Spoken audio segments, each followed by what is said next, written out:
ಓಂ ಸಮರ್ಥ ಸದ್ಗುರು ಶ್ರೀ ಸಾಯಿನಾಥಾಯ ನಮಃ. ಶ್ರೀ ಸಾಯಿ ಲೀಲಾಮೃತ ಅಧ್ಯಾಯ 25 ನಿತ್ಯ ಸತ್ಯ. ಮಹಾಸಮಾಧಿಯನ್ನೈದ ಅನಂತರ ಶ್ರೀ ಸಾಯಿ ಭಗವಾನರು ಮೊದಲಿನಂತೆಯೇ ಶಾಶ್ವತವಾಗಿ ಇರುವರೆಂದು ಅವರ ಎಲ್ಲ ಸೂಕ್ತಿಗಳು ಸೂಚಿಸುತ್ತಲಿರುವವು. ಆದ್ದರಿಂದ ಅವರು ಸಶರೀರರಾಗಿದ್ದಾಗ ನಡೆದ ಲೀಲೆಗಳು ಇಂದಿಗೂ ಅಂತೆಯೇ ನಡೆಯುತ್ತಲಿರುವವು. ಶ್ರೀ ಸಾಯಿ ಇಂದಿಗೂ ತಾವು ಸಕಲ ದೇವತಾ ಸ್ವರೂಪರೇ ಎಂದು ಭಕ್ತರಿಗೆ ಅನುಭವಗಳನ್ನು ನೀಡುತ್ತಿರುವರು.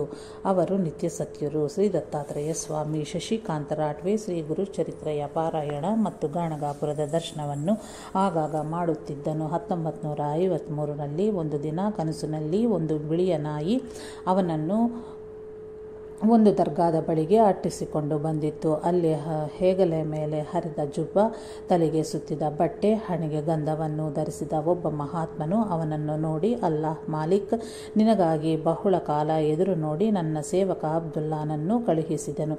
ಭಿಕ್ಷಾಟನೆ ನಮ್ಮ ಆಚಾರ, ನಿನಗೆ ಅದನ್ನೇ ನೀಡುವೆನು ಎಂದು ತಮ್ಮ ಭಿಕ್ಷಾ ಪಾತ್ರೆಯಲ್ಲಿನ ಅನ್ನ ಮತ್ತು ಒಂದು ಅಣೆ ಕಾಸು ಇಟ್ಟರು. ನೀವು ಮುಸಲ್ಮಾನರು, ನಾನು ದರ್ಗಾಗೆ ಬರದಿಲ್ಲ, ನೀವಿತ್ತ ಅನ್ನವನ್ನು ತೆಗೆದುಕೊಳ್ಳನು ಎಂದನು ಶಶಿಕಾಂತ್.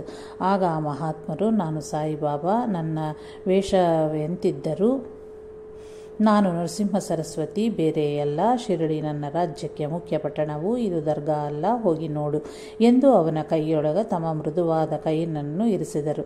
ದರ್ಗಾದ ಒಳಗೆ ಎಡ ಪಾರ್ಶ್ವದಲ್ಲಿಯೇ ಕೋಣೆಯಲ್ಲಿ ಶ್ರೀ ಸತ್ಯನಾರಾಯಣ ಸ್ವಾಮಿಯ ಪೂಜೆ ಮಾಡುತ್ತಿರುವರು. ಪಕ್ಕದಲ್ಲಿಯೇ ತೆಂಗಿನಕಾಯಿ ಒಡೆಯುವ ಸ್ಥಳನೂ ಇರುವುದು. ಶಶಿಕಾಂತ್, ನಾನು ಶಿರಡಿಗೆ ಯಾವಾಗ ಹೋಗುವನು ಎಂದು ಕೇಳಿದನು. ಸೆಪ್ಟೆಂಬರ್ 16, 1964 ಸಾಯಂಕಾಲ 4 ಗಂಟೆಗೆ ಹೋಗುವೆ. ಇಂದಿನ ನನ್ನ ವಸ್ತ್ರಗಳೇ ಆ ದಿನದಂದು ಅಲ್ಲಿನ ವಿಗ್ರಹದ ಮೇಲೆ ಇರುತ್ತವೆ ಎಂದರು ಶ್ರೀ ಬಾಬಾ. ನಂತರ 10 ವರ್ಷಗಳ ಕಳೆದವು. ಸಾಯಿ ಮುಸಲ್ಮಾನರೆಂದು ಹಿಂದೂ ದ್ವೇಷಿ ಎಂದು ಯಾರೋ ಹೇಳಿದ ಕಾರಣ ಬಾಬಾರಲ್ಲಿ ಸದ್ಭಾವನೆಯ ಕಳೆದುಕೊಂಡೆನು. ಅವನು ಉದ್ಯೋಗಕ್ಕಾಗಿ 1964ರಲ್ಲಿ ಕೋಪರ್ಗಾಂವ್ಗೆ ಹೋಗಿರಲು ತತ್ಸಂಬಂಧಿತ ವ್ಯಕ್ತಿಯು ಊರಿನಲ್ಲಿ ಇರಲಿಲ್ಲ. ಅವನು ಮೊದಲು ಸಾಯಿ ಭಕ್ತರಿಗೆ ಉದ್ಯೋಗ ನೀವೆ ಎಂದು ತಿಳಿದು ಶಶಿಕಾಂತ್ ಶಿರಡಿಯ ಸೇರುವ ಹೊತ್ತಿಗೆ ಸರಿಯಾಗಿ ಸಾಯಂಕಾಲ 4 ಗಂಟೆಗಳಾಗಿದ್ದವು. ಅಲ್ಲಿ ವಿಗ್ರಹಕ್ಕೆ ಹೊದಿಸಿದ ವಸ್ತ್ರಗಳು ಅಂದು ಕನಸಿನಲ್ಲಿ ಫಕೀರ ಧರಿಸಿದವುಗಳೇ ಆಗಿದ್ದವು. ಅಂದು ಸೆಪ್ಟೆಂಬರ್ 16.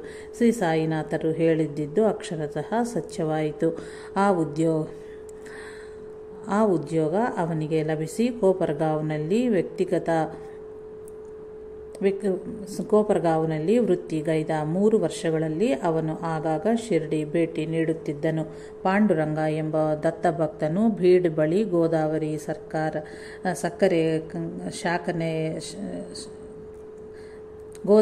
ಸಕ್ಕರೆ ಕಾರ್ಖಾನೆಯಲ್ಲಿ ವೃತ್ತಿಗೈಯುತ್ತಿದ್ದನು. ಅವನು ಶಿರಡಿಯ ದರ್ಶಿಸಿ ಶಾಂತಿಯನ್ನು ಪಡೆದನು. ಆದರೂ ಶ್ರೀ ಸಾಯಿ ದತ್ತಾವತಾರವಾದಲ್ಲಿ ತನಗೆ ತಕ್ಕ ನಿದರ್ಶನ ನೀಡಬೇಕು ಎಂದು ಪ್ರಾರ್ಥಿಸಿದನು. ಅಂದು ರಾತ್ರಿ ಬಾಬಾ ಕನಸಿನಲ್ಲಿ ಕಂಡು, ನಾನು ದತ್ತಾತ್ರೇಯನು, ಬೇರೆಯಲ್ಲ, ಇನ್ನು ಮುಂದೆ ನೀನು ಗಾಣಗಾಪುರಕ್ಕೆ ಹೋಗುವ ಅವಶ್ಯವೂ ಇಲ್ಲವು ಎಂದರು. ಮನಾಕಿವಾಲಾ ಅಹಮದಾಬಾದ್ನಿಗೆ 1952ರಲ್ಲಿ ದೇಹಕ್ಕೆ ನೀರು ಸೇರಿ ಹೊಟ್ಟೆಯಲ್ಲಿ ಹುಣ್ಣಾಗಿ ಬಾಯಿಯಿಂದ ರಕ್ತ ಬರುತ್ತಿತ್ತು. ಅವನು 2 ದಿನಗಳಲ್ಲಿ ಮರಣವನ್ನುಷ್ಟುವನೆಂದು ವೈದ್ಯರು ಹೇಳಿದ್ದರು. ಸ್ನೇಹಿತರು ಸಲಹೆ ಕೊಟ್ಟು ಕಾರಣದಿ ಮಾತ್ರವೇ ಅವನು ಬಾಬಾರನ್ನು ಪ್ರಾರ್ಥಿಸಿದನು ಹೊರತು ಬಾಬಾ ಮುಸಲ್ಮಾನರೆಂದು ಸಂದೇಹಕ್ಕೀಡಾದನು. ಒಂದು ಸೂರ್ಯೋದಯದ ಸಮಯದಲ್ಲಿ ಶ್ರೀ ಸಾಯಿ ಅವನಿಗೆ ದರ್ಶನ ಕೊಟ್ಟು, ನಾನು ಫಕೀರನಲ್ಲ, ದತ್ತಾತ್ರೇಯನು, ತಾಜುದ್ದೀನ್ ಬಾಬಾ, ದುನಿವಾಲಾ ದಾದಾ, ಅಕ್ಕಲ್ಕೋಟೆ ಸ್ವಾಮಿ, ಸಮರ್ಥ, ವಾಸುದೇವಾನಂದ ಸರಸ್ವತಿ ಸ್ವಾಮಿಯ ರೂಪಗಳಲ್ಲಿಯೂ ನಾನು ನನ್ನ ಕಾರ್ಯವನ್ನು ನಿರ್ವಹಿಸುತ್ತಿರುವನು ಎಂದರು. ಅನಂತರ ವೈದ್ಯರು ಅವನನ್ನು ಪರೀಕ್ಷಿಸಿ ಇನ್ನು 2 ತಾಸಿನಲ್ಲಿ ಅವನು ಮರಣಿಸುವುದೆಂದರು.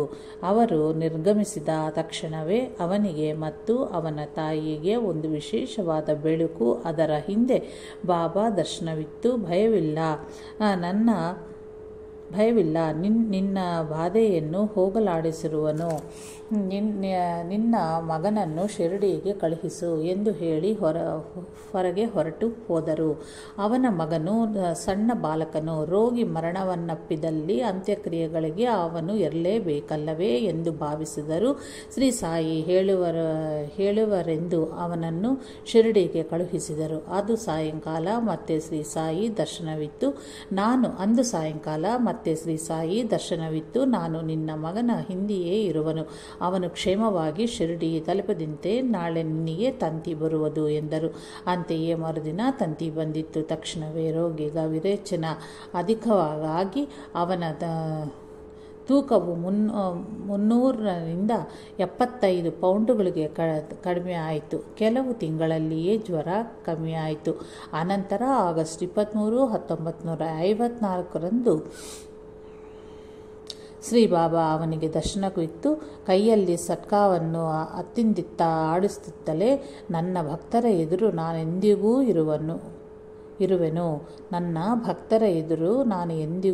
ಇರುವೆನು ಎಂದರು. ರೈಲ್ವೆ ಗುಮಾಸ್ತನಾದ ವಿನಾಯಕ್ ದಾಜಿ ಭಾವೆ ತನಗೆ ಸದ್ಗುರು ಲಭಿಸಬೇಕೆಂದು ಗುರುಗೀತೆಯನ್ನು ನಿತ್ಯ ಪಾರಾಯಣಗೈದು ದತ್ತ ಮಂದಿರಕ್ಕೆ ಭೇಟಿ ನೀಡುತ್ತಿದ್ದನು.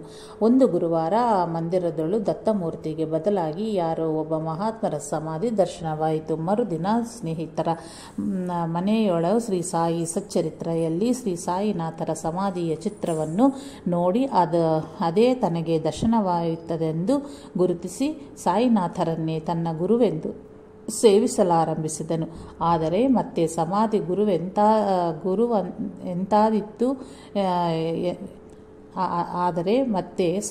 ಗುರುವು ಹೇಗಾಗಿತ್ತು ಎಂದು ಅನುಮಾನಿಸಿ ಮತ್ತೊಂದು ಸಪ್ತಾಹ ಗುರುಗೀತೆಯ ಪಾರಾಯಣಗೈದನು. ಕನಸಿನಲ್ಲಿ ಅವನಿಗೆ ದತ್ತಾವತಾರವಾದ ಶ್ರೀ ನಾರಾಯಣ ಮಹಾರಾಜ್ ಖೇಡ್ಗಾಂವ್ ಬೇಟ ಎಂಬ ಸಿದ್ಧಪುರುಷ ದರ್ಶನವಿತ್ತರು. ವಿನಾಯಕ್ ದಾಜಿ ಭಾವೆ ತಕ್ಷಣವೇ ಖೇಡ್ಗಾಂವ್ಗೆ ಭೇಟಿಯಿತ್ತನು. ಅಲ್ಲಿ ಮತ್ತೆ ಶ್ರೀ ನಾರಾಯಣ ಮಹಾರಾಜರು ದರ್ಶನವಿತ್ತು. ನಾನೂ ಸಾಯಿ, ಬೇರೆ ಇಲ್ಲ, ನೀನು ಅಲ್ಲಿಗೆ ಹೋಗು ಎಂದರು. ಅವನು ಈ ಬಾರಿ ಸಂಶಯರಹಿತರಾಗಿ ಶ್ರೀ ಸಾಯಿನಾಥರನ್ನು ತುಂಬ ಹೃದಯದಿಂದ ಆಶ್ರಯಿಸಿದನು. ಅನಂತರ ಒಬ್ಬ ಸಾಧು ಅವನ ಹಸ್ತರೇಖೆಯನ್ನು ಅವಲೋಕಿಸಿ, ನಿನ್ನ ಗುರು ಸಾಯಿಬಾಬಾ ಎಂದು ಹೇಳಿದನು. ಶ್ರೀ ಸಾಯಿನಾಥರೇ ದತ್ತಾತ್ರೇಯ ಸ್ವಾಮಿ.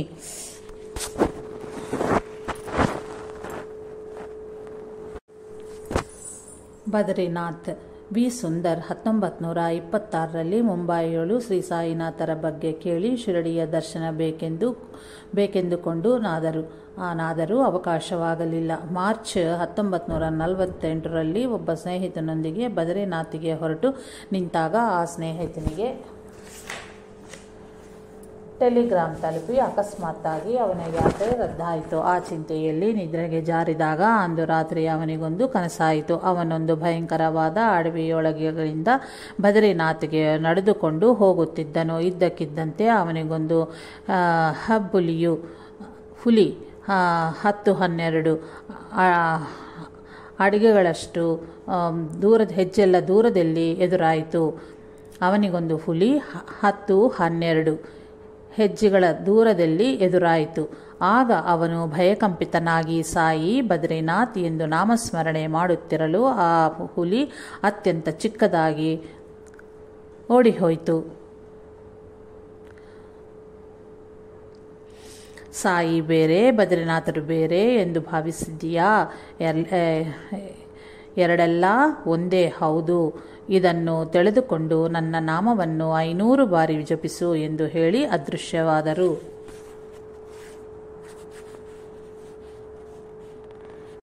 ಮಾರುತಿ.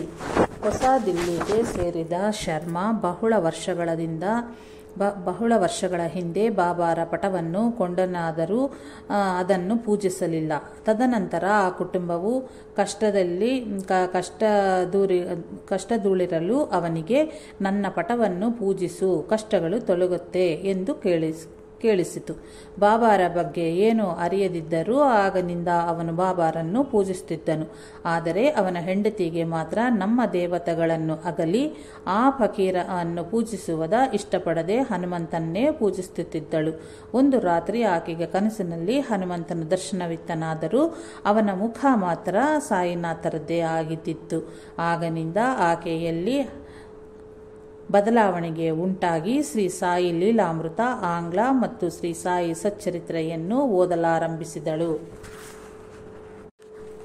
ಪ್ರಣವ ಸ್ವರೂಪ ಕುಮಾರಿ ವಿಜಯಲಕ್ಷ್ಮಿ, ಹೊಸ ದಿಲ್ಲಿ. ಶ್ರೀ ಸಾಯಿ ಲೀಲಾಮೃತ ಆಂಗ್ಲ ಪಾರಾಯಣ ಮಾಡಲು ಆಕೆಯ ಸಮಸ್ಯೆಗಳು ನಿವಾರಣೆಯಾಗಿ ಮನಸ್ಸಿಗೆ ಶಾಂತಿ ಲಭಿಸಿತ್ತು. ತನ್ನ ಭಕ್ತಿಗೆ ತಡೆಯೊಡ್ಡದ ವ್ಯಕ್ತಿಯೊಂದಿಗೆ ತನಗೆ ವಿವಾಹ ಆಗಬೇಕೆಂದು ಆಕೆ ಬಾಬಾರನ್ನು ಪ್ರಾರ್ಥಿಸಲು ಆಕೆಗೆ 1986ರಲ್ಲಿ ಒಬ್ಬ ವೈದ್ಯನೊಂದಿಗೆ ವಿವಾಹವಾಯಿತು. ಅವನು ಆರ್ಯ ಸಮಾಜಕ್ಕೆ ಸೇರಿದ್ದ ಕಾರಣ ಅವನಿಗೆ ವಿಗ್ರಹಾರಾಧನೆಯಲ್ಲಿ ನಂಬಿಕೆ ಇರಲಿಲ್ಲ. ಆಕೆಯ ತೃಪ್ತಿಗಾಗಿ ಬಾಬಾರಿಗೆ ಅಗರಬತ್ತಿ ಹೊತ್ತಿಸಿದರೂ ಓಂಕಾರ ಒಂದೇ ಧ್ಯಾನಕ್ಕೆ ಅರ್ಹವಾದಿದ್ದು ಎನ್ನುತ್ತಿದ್ದನು. ಅವನು ಜರ್ಮನಿಗೆ ಹೊರಡುವ ಮುನ್ನ ಆಕೆಯ ತೃಪ್ತಿಗಾಗಿ ಬಾಬಾರಿಗೆ ಪೂಜೆ ಮಾಡಿದನಾದರೂ ಎಂದೋ ಪರಮಪದವನ್ನೆದ ಬಾಬಾ ನಮ್ಮ ಪ್ರಾರ್ಥನೆಯನ್ನು ಹೇಗೆ ಆಲಿಸುವರು ಎಂದನು. 2 ದಿನಗಳ ಅನಂತರ ಅವನು ಆಸ್ಪತ್ರೆಯಲ್ಲಿ ಮಲಗಿರಲು ಕನಸಿನಲ್ಲಿ ಗಾಢಾಂಧಕಾರದೊಳು ಒಂದು ವಿಶೇಷವಾದ ಕಾಂತಿಗೋಳ ಕಂಡು ಅದರ ಮಧ್ಯದಲ್ಲಿ ಬೆಳದಿಂಗಳಂತೆ ಹೊಳೆಯುತ್ತಲಿದ್ದ ಕಫ್ನಿಯನ್ನು ಧರಿಸಿ ಬಾಬಾ ದರ್ಶನವಿತ್ತು ಕೈಯನ್ನೆತ್ತಿ ಆಶೀರ್ವದಿಸಿದರು. ಅವರ ಕೈಯಲ್ಲಿ ಬಂಗಾರದ ಕಾಂತಿಯುಳ್ಳ ಓಂಕಾರವಿದ್ದಿತ್ತು. ಅದರಿಂದ ಕಾಂತಿಪುಂಜವು ಅವನ ಮೇಲೆ ಪ್ರಸರಿಸಿತ್ತು. ತಕ್ಷಣವೇ ಬಾಬಾ ಕಣ್ಣುಗಳ ಮುಚ್ಚಿ ಧ್ಯಾನಸ್ಥರಾದರು. ಕ್ರಮಕ್ರಮವಾಗಿ ಅವರ ರೂಪವು ಅನಂತವಾದ ವಿಶ್ವದಲ್ಲಿ ನಕ್ಷತ್ರ ಗ್ರಹಗೋಳಗಳಾಗಿ ಕ್ಷೀರಪಥದೊಂದಿಗೆ ಮಿಲ್ಕ್ವೇ ಗ್ಯಾಲಕ್ಸಿ ಮಾಡಲ್ಪಟ್ಟ ಅತ್ಯಂತ ದೊಡ್ಡ ಪ್ರಣವಾಕ್ಷರವಾಗಿ ಮಾರ್ಪಾಟಾಯಿತು. ತಕ್ಷಣವೇ ಅವನು ಮನೆಗೆ ಹಿಂದಿರುಗಿ ಆನಂದ ಬಾಷ್ಪಗಳನ್ನು ಸುರಿಸುತ್ತಾ ಆಕೆಗೆ ಹೇಳಿದನು, ಶ್ರೀ ಸಾಯಿನಾಥರೇ ಪ್ರಣವ ಓಂಕಾರ.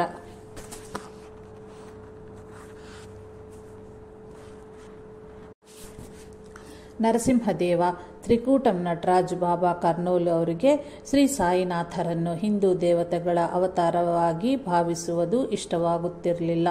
ಅನಂತರ ಅವರಿಗೆ ಶ್ರೀ ಸಾಯಿ ತಾವು ಪ್ರಹ್ಲಾದ ವರದನಾದ ನರಸಿಂಹದೇವನು ಬೇರೆಲ್ಲವೆಂಬ ಅನುಭವವನ್ನು ಕೊಟ್ಟಿದ್ದ ವಿವರವನ್ನು ಪಾರಾಯಣ ಮಹಾತ್ಮ್ಯ ಎಂಬ ಅಧ್ಯಾಯದಲ್ಲಿ ಬರೆದಿರುವೆನು. ಅಷ್ಟೇ ಅಲ್ಲದೆ ಅವರ ಮಗಳಿಗೂ ಅಂತಹ ನಿದರ್ಶನವೇ ಆಯಿತು. ಬಾಲಾದೇವಿ ಜೆ. ವಿಶ್ವೇಶ್ವರರಾವ್ ಪಾಡೇರು ಅವರಿಗೆ ಶ್ರೀ ಸಾಯಿನಾಥರು ಬಾಲಾ ಶ್ರೀ ತ್ರಿಪುರ ಸುಂದರಿ ದೇವಿಯಾಗಿ ದ್ವಾರಕಾಮಾಯಿಯಲ್ಲಿ ದರ್ಶನವಿತ್ತರು. ಈ ವಿವರವನ್ನು ಸಹ ಅದೇ ಅಧ್ಯಾಯದಲ್ಲಿಯೇ ನೋಡಬಹುದು. ಶ್ರೀ ವೆಂಕಟೇಶ್ವರ ಸ್ವಾಮಿ ಬಿ. ವಿ. ರಮಣಯ್ಯ ಹೀಗೆ ಬರೆದಿರುವನು. ಒಮ್ಮೆ ನನ್ನ ವ್ಯಾಪಾರವನ್ನು ಬೇರೊಬ್ಬರಿಗೆ ಕೊಟ್ಟು ಬಿಡಬೇಕಂತಿದ್ದೆನು. ಅಂದು ರಾತ್ರಿ ಶ್ರೀ ಸಾಯಿ ಸ್ವಪ್ನದಲ್ಲಿ ಕಂಡು, ಹಾಗೆ ಮಾಡಬೇಡ, ಹಾಗೆ ಮಾಡಿದರೆ ಭುಕ್ತಿಗೆ ನೀನೇನು ಮಾಡುವೆ ಎಂದು ಹೇಳಿದರು. ಇಷ್ಟರಲ್ಲಿಯೇ ಒಬ್ಬಾಕೆ ಬಾಬಾರ ಮಾತುಗಳು ನನಗೆ ಕೇಳಿಸಬಾರದೆಂದು ನನ್ನನ್ನು ದೂರಕ್ಕೆ ಕರೆದೊಯ್ದಿದ್ದಳು. ಬಾಬಾರ ಮಾತು ಕೇಳದೆ ವ್ಯಾಪಾರವನ್ನು ಬೇರೊಬ್ಬರಿಗೆ ನೀಡಿದ ಕಾರಣ ನಾನು ಅನೇಕ ಕಷ್ಟ ಕಾರ್ಪಣ್ಯಗಳಿಗೆ ಗುರಿಯಾದನು. ಭರದ್ವಾಜರ ಶ್ರೀ ಸಾಯಿ ಲೀಲಾಮೃತವಾದ ಈ ಗ್ರಂಥದ ರಚನಕಾರ. ಇವರು ಕಾಲೇಜಿನಲ್ಲಿ ಆಂಗ್ಲ ಪ್ರಾಧ್ಯಾಪಕರಾಗಿದ್ದ ಕಾರಣ ಮತ್ತು ಸಾಯಿನಾಥರ ಪರಮ ಭಕ್ತಿ ಪ್ರಚಾರಕರಾದ್ದರಿಂದ ಜನರು ಇವರನ್ನು ಸಾಯಿ ಮಾಸ್ಟರ್ ಎಂದು ಗೌರವದಿಂದ ಸಂಬೋಧಿಸುವರು. ಅವರ ಬಳಿ ತರಳಲು ಶ್ರೀ ಸಾಯಿ ಲೀಲಾಮೃತ, ಶ್ರೀ ಗುರುಚರಿತ್ರೆಯನ್ನು ಪಾರಾಯಣ ಮಾಡೆಂದರು. ಪಾರಾಯಣ ಪ್ರಾರಂಭಿಸಿದ ಕೆಲವು ದಿನಗಳಲ್ಲಿಯೇ ನನ್ನ ಹೆಂಡತಿಗೆ ಬಾಬಾ ಕನಸಿನಲ್ಲಿ ಕಂಡು, ನಿನ್ನ ಗಂಡ ಶಿರಡಿಗೆ ಹೋಗಬೇಕಂತಿರುವನು, ಹೋಗುವನೇ ಎಂದು, ಈ ಹಿಂದಿನ ವ್ಯಾಪಾರವನ್ನೇ ಮಾಡೆಂದು ಹೇಳು ಎಂದರು. ಮೊದಲು ಅದಕ್ಕೆ ಆಫೀಸರ್ ಅಂಗೀಕರಿಸಲಿಲ್ಲ. ಆದರೆ ಅದರ ಮರುದಿನವೇ ಅವನು ಮನಸ್ಸು ಬದಲಾಯಿಸಿಕೊಂಡು ಅನುಮತಿ ಕೊಟ್ಟನು. ನಾವು ತಕ್ಷಣವೇ ನವೆಂಬರ್ 12, 1987 ಶಿರಡಿಗೆ ಹೊರಟವು. ಆದರೆ ತುಫಾನು ಕಾರಣದಿಂದ ಎಲ್ಲ ರೈಲುಗಳು ರದ್ದಾದವು. ಆ ರಾತ್ರಿ ಕನಸಿನಲ್ಲಿ ಶ್ರೀ ಸಾಯಿ ತಿರುಮಲ, ತಿರುಪತಿ, ಶಿರಡಿ ಬೇರೆಯಲ್ಲ, ಅಲ್ಲಿಯೂ ಇಲ್ಲಿಯೂ ನಾನೇ ಇರುವನು ಎಂದರು. ತಿರುಮಲ, ತಿರುಪತಿಯ ದರ್ಶನಾನಂತರ ನಾವು ಮಂತ್ರಾಲಯಕ್ಕೆ ಹೋದೆವು. ಅಲ್ಲಿ ರಾತ್ರಿ ನನ್ನ ಹೆಂಡತಿಗೆ ಕನಸಿನಲ್ಲಿ ಶ್ರೀ ರಾಘವೇಂದ್ರ ಸ್ವಾಮಿ ದರ್ಶನ ಕೊಟ್ಟರು. ಅವಳು ಅವರಿಗೆ ವ್ಯಾಪಾರವಿಲ್ಲವೆಂದು ಬಾಧಪಡುತ್ತಿರುವರು ಎಂದು ಹೇಳಲು ಶ್ರೀ ರಾಘವೇಂದ್ರ ಸ್ವಾಮಿಗಳು ನನ್ನೆಡೆ ತಿರುಗಿ, ಶ್ರೀ ಸಾಯಿಬಾಬಾ ನಿನಗೆ ತಾಯಿ ಅಂತ ಅವರು ಆ ಮಹಾನುಭಾವ ಹೇಳಿದಂತೆಯೇ ನಡೆದುಕೋ, ಎಲ್ಲವನ್ನೂ ಅವರೇ ನೋಡಿಕೊಳ್ಳುವರು ಎಂದರು. ಅದರ ಅನಂತರ ಒಮ್ಮೆ ಶಿರಡಿಗೆ ಭೇಟಿಯಿತ್ತು. 3 ದಿನಗಳು ಅಲ್ಲಿ ತಂಗಿದ್ದು ಮನೆಗೆ ಹಿಂದಿರುಗಿ ಬಂದವು.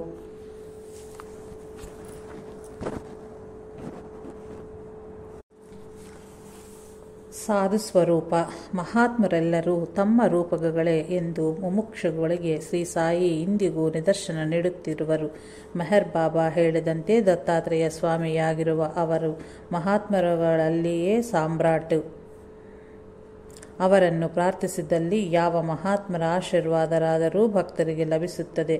ಅಹಮದಾನಗರ್ ಬಳಿಯ ಬೋಡೆಗಾವ್ದಲ್ಲಿ ಬನ್ನು ಮಾಯಿ ಎಂಬ ದಿಗಂಬರಿಯಾದ ಮುಸಲ್ಮಾನ್ ಯೋಗಿನಿ ವಾಸಿಸುತ್ತಿದ್ದಳು.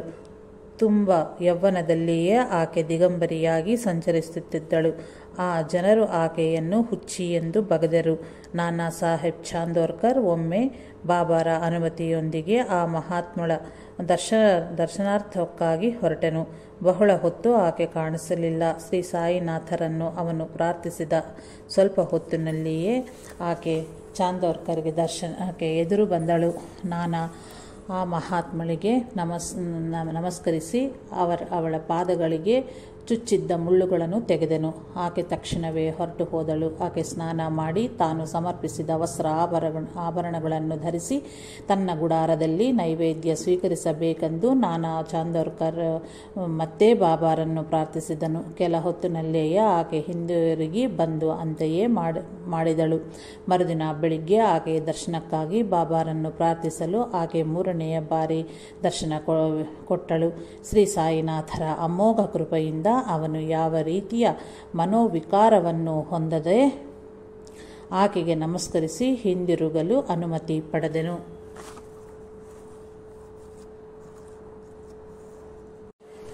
ಇದು ನನ್ನ ಅನುಭವವೂ ಸಹ. 1967ರಲ್ಲಿ ನಾನು ಟೈಫಾಯ್ಡ್ ಜ್ವರದಿಂದ ಚೀರಾಲದ ಆಸ್ಪತ್ರೆಯಲ್ಲಿ ಇದ್ದೆನು. ಒಂದು ಗುರುವಾರದ ದಿನ ಸಾಯಿನಾಥರ ಬಗ್ಗೆ ಜೊತೆಗಿದ್ದ ರೋಗಿಗಳೊಂದಿಗೆ ಹೇಳುತ್ತಿರಲು ಒಬ್ಬಾತ ಆ ಊರಿನಲ್ಲಿಯೂ ಒಬ್ಬರು ಬಿಸಿಲು, ಮಳೆ, ಗಾಳಿಗಳನ್ನು ಲೆಕ್ಕಿಸದೆ ಓಡಾಡುತ್ತಿದ್ದಾರೆಂದು, ಅವರು ಹುಚ್ಚರೋ ಅಥವಾ ಮಹಾತ್ಮರೋ ನೋಡಿ ತಿಳಿಯರೆಂದು ಹೇಳಿದನು. ಅದು ನನಗೆ ಶ್ರೀ ಸಾಯಿನಾಥರ ಸಂದೇಶವೆಂದು ತೋರಿತು. ಆಸ್ಪತ್ರೆಯಿಂದ ವೈದ್ಯರು ಹೊರಟ ನಂತರ ಒಬ್ಬ ಸ್ನೇಹಿತನು ನನ್ನನ್ನು ಸೈಕಲ್ ರಿಕ್ಷಾದಲ್ಲಿ ಅವರ ಬಳಿ ಕರೆದೊಯ್ದನು. ಅವರೊಂದು ಹೋಟೆಲಿನ ಹೆಂಚಿನ ನಡೆಯಿದ್ದರು.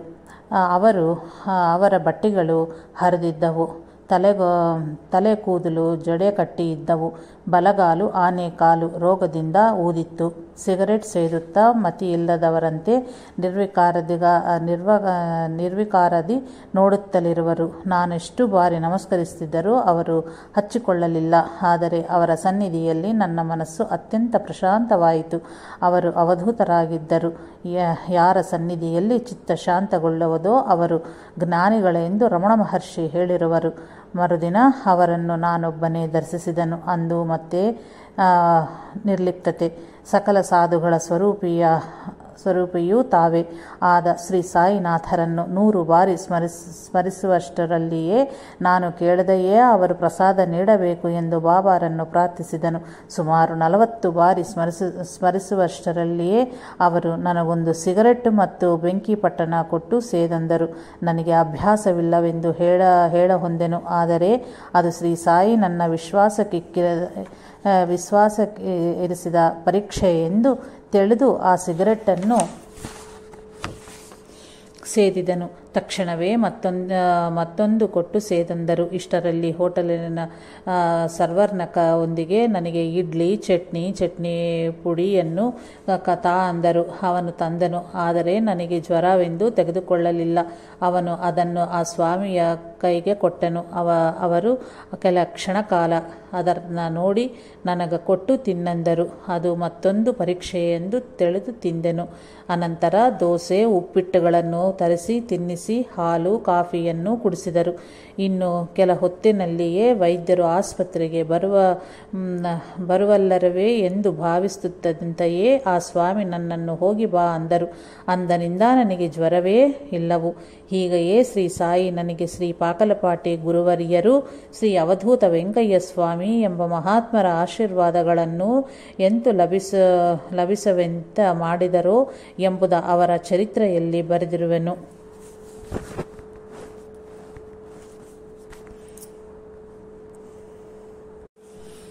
ನಾನು ಗೃಹಸ್ಥನಾದ ಅನಂತರ 1975ರಲ್ಲಿ ಮೊದಲನೇ ಬಾರಿಯಾಗಿ ನಮ್ಮ ತಾಯಿಯ ವಾರ್ಷಿಕ ಶ್ರಾದ್ದ ಮಾಡಲೆಣಿಸಿ ಆ ದಿನ ಯಾರಾದರೂ ಮಹಾತ್ಮರು ಶ್ರಾದ್ದ ಭೋಕ್ತರಾಗಿ ಬರಬೇಕೆಂದು ಅದರ ಹಿಂದಿನ ರಾತ್ರಿ ಬಾಬಾರನ್ನು ಪ್ರಾರ್ಥಿಸಿದೆನು. ಆ ದಿನ ಬೆಳಗಾಗುತ್ತಲೇ ಯಾರೋ ಬಾಗಿಲು ಬಡಿದರು. ತೆರೆದು ನೋಡಲು ಬಂದ ಮಹಾನುಭಾವರು ಶ್ರೀರಾಮನ ಭಕ್ತವರೆಣ್ಯಗಳಾದ ಶ್ರೀ ರಂಗನ್ನ ಬಾಬು ಅವರು.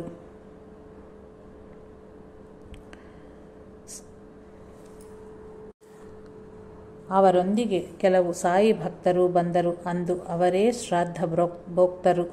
ಆ ದಿನ ಅವರೊಂದಿಗೆ ಹೊರಟು ವಾಕಾಡು ಎಂಬ ಊರು ಯಜ್ಞ ಮಾಡುತ್ತಲಿದ್ದ ಶ್ರೀ ಸಮರ್ಥ ನಾರಾಯಣ ಮಹಾರಾಜರಿಗೂ ಸಹಿತ ಭಿಕ್ಷೆ ಕೊಟ್ಟೆನು. ನನ್ನ ತಾಯಿ ಧನ್ಯಳು. ಯಾಕಂದರೆ ಶ್ರೀ ಸಾಯಿನಾಥರ ಕೃಪೆ ಅವಳನ್ನು ಧನ್ಯವಾಗಿಸಿತು. ಶ್ರೀ ಗುರುಚರಿತ್ರೆಯ ಮತ್ತು ಶ್ರೀ ಸಾಯಿಬಾಬಾರ ಜೀವನ ಚರಿತ್ರೆಗಳ ಪಾರಾಯಣ ಸತ್ಸಂಗ ಮಾಡಿಕೊಳ್ಳುವವರಿಗೆ ಮಹಾತ್ಮರ ದರ್ಶನ ಆಶೀರ್ವಾದಗಳು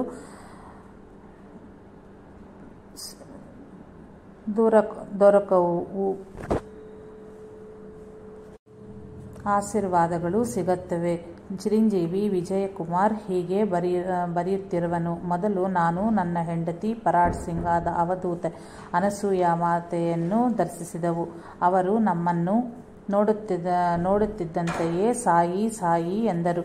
ಅಂದು ರಾತ್ರಿ ವಿದ್ಯಾನಗರ ಮಂದಿರಕ್ಕೆ ಮಾತೆಯ ಆಶೀರ್ವಾದವನ್ನು ಮನಸ್ಸಿನಲ್ಲಿಯೇ ಕೋರಿದನು. ತಕ್ಷಣವೇ ಅನಸೂಯ ಮಾತೆ ಮರಾಠಿ ಭಾಷೆಯಲ್ಲಿ ಹೊಸ ಮಹಲನ್ನು ಕಟ್ಟುತ್ತಿರುವರು.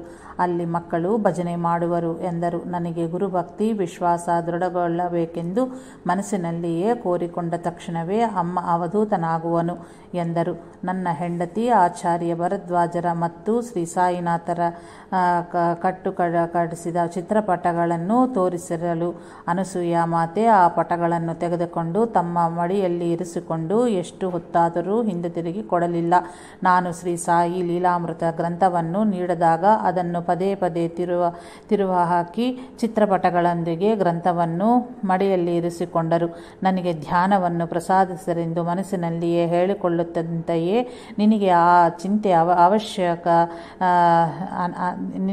ಚಿಂತೆ ಅನವಶ್ಯಕ ಎಂದರು. ಅನಂತರ ನನ್ನ ಭುಜದ ಮೇಲೆ ಕೈಯನ್ನು ಹಾಕಿಕೊಂಡು ಊರೆಲ್ಲ ಅಟ್ಟಾಡಿದ ನಂತರ ತಮ್ಮನ್ನು ಎತ್ತುಕೊಂಡು ಕರೆದೊಯ್ಯಿದರೆಂದರು. ನಾನು ಅನಸೂಯ ಮಾತೆಯ ವಾಸಸ್ಥಾನಕ್ಕೆ ಸೇರಿದ ನಂತರ ಹೊರಡಲ ಅನುಮತಿ ಇತ್ತರು.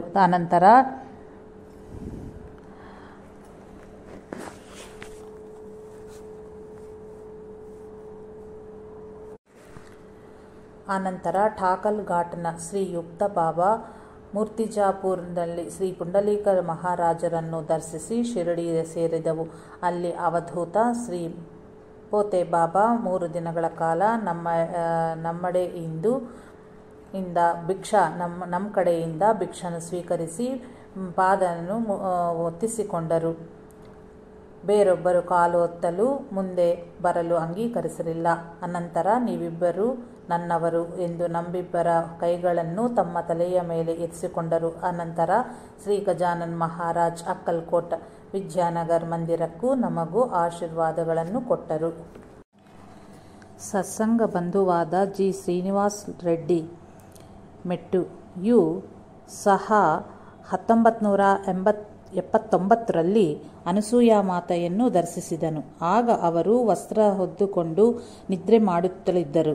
ಅವನು ಹಣ್ಣುಗಳನ್ನು ಮಾತೆಯ ಪಾದಗಳ ಬಳಿ ಇರಿಸಿ ಧ್ಯಾನಕ್ಕೆ ಕುಳಿತುಕೊಳ್ಳುತ್ತಂತೆಯೇ ಮಾತೆ ಎದ್ದು ಆ ಹಣ್ಣುಗಳನ್ನು ಚಾದರೊಳಗೆ ತೆಗೆದುಕೊಂಡು, ನಿನ್ನ ಇಹಪರಗಳ ಬಗ್ಗೆ ನಿನಗೆ ಯಾವ ಚಿಂತೆಯೂ ಅವಶ್ಯವಿಲ್ಲವು ಎಂದರು. ಒಂದು ದಿನ ತಮ್ಮನ್ನು ಎತ್ತಿಕೊಳ್ಳುವ ಅವಕಾಶವನ್ನು ಅವನಿಗಿತ್ತು. ಅನಂತರ ಭಕ್ತರಿತ್ತ ಖಾದ್ಯ ಪದಾರ್ಥಗಳೆಲ್ಲವನ್ನೂ ಅವನೆಡೆಯೇ ಎಸೆದರು. ಅವನು ಈಕೆಯ ರೂಪದಲ್ಲಿಯೂ ಬಾಬಾರೇ ಇರುವರೇ ಎಂದು ಭಾವಿಸಿದ ತಕ್ಷಣವೇ ದೈವವೇ ಎಲ್ಲ ರೂಪದಲ್ಲಿಯೂ ಇರುವನು. ಒಂದು ಕ್ಷಣ ನನ್ನತ್ತ ನೋಡಿ ಮರುಕ್ಷಣ ನೋಡಿಲ್ಲ ಏಕೆ ಎಂದರು. ಅನಂತರ ಸುಮಾರು 20 ನಿಮಿಷಗಳು ತದೇಕವಾಗಿ ಏಕದೃಷ್ಟಿಯಿಂದ ಅವನತ್ತ ನೋಡಿ, ನೀನು ನನ್ನನ್ನು ಯಾವ ದೃಷ್ಟಿಯಿಂದ ನೋಡುವೆ? ಬಾಬಾರವೇ ಇಲ್ಲಿರುವರು ಎಂದರು ಅನಸೂಯ ಮಾತೆ. ಅಶೋಕ್ ಕುಮಾರ್ ಆನಂದ್, ಹೊಸ ದಿಲ್ಲಿ. ತನ್ನ ಅಣ್ಣ ಶ್ರೀ ಬಾಬಾರನ್ನು ಪೂಜಿಸುತ್ತಿರುವುದ ನೋಡಿ, ಬಾಬಾ ಭಗವಂತನಾದರೆ ಗುರುನಾನಕರ ರೂಪದಲ್ಲಿ ದರ್ಶನ ನೀಡಬೇಕು ಎಂದುಕೊಂಡನು.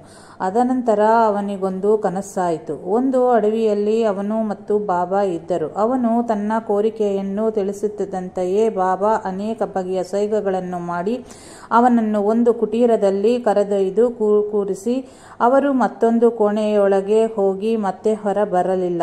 ಅವನು ಆ ಬಾಬಾ ಹೋದ ಕೋಣೆಯೊಳಗೆ ಪ್ರವೇಶಿಸುತ್ತಿದ್ದಂತೆಯೇ ಅಲ್ಲಿ ಗುರುನಾನಕ್ ಅವರು ನಗುನಗುತ್ತಲೇ, ನಿನ್ನ ಸಂದೇಹ ತೀರಿತೆ ಎಂದು ಕೇಳಿದರು. ಆದರೆ ಆ ಕಂಠಧ್ವನಿ ಮಾತ್ರ ಬಾಬಾರ ಅವರದೇ ಆಗಿತ್ತು. ಮತ್ತೆ ಅವರು, ಕೆಲ ದಿನಗಳಲ್ಲಿಯೇ ನಿಮ್ಮ ಮನೆಯಲ್ಲಿ ಬಾಬಾ ಪಟದ ಕೆಳಗೆ ಗುರುನಾನಕರ ಪಟ ಇರುತ್ತದೆ ಎಂದರು. ಅನಂತರ ಒಂದು ದೀಪಾವಳಿ ಹಬ್ಬಕ್ಕೆ ಅವನ ಅಣ್ಣ ಒಂದು ಗುರುನಾನಕರ ಬೊಂಬೆಯನ್ನು ಬಾಬಾರ ಪಟದ ಕೆಳಗೆ ಇರಿಸಿದನು.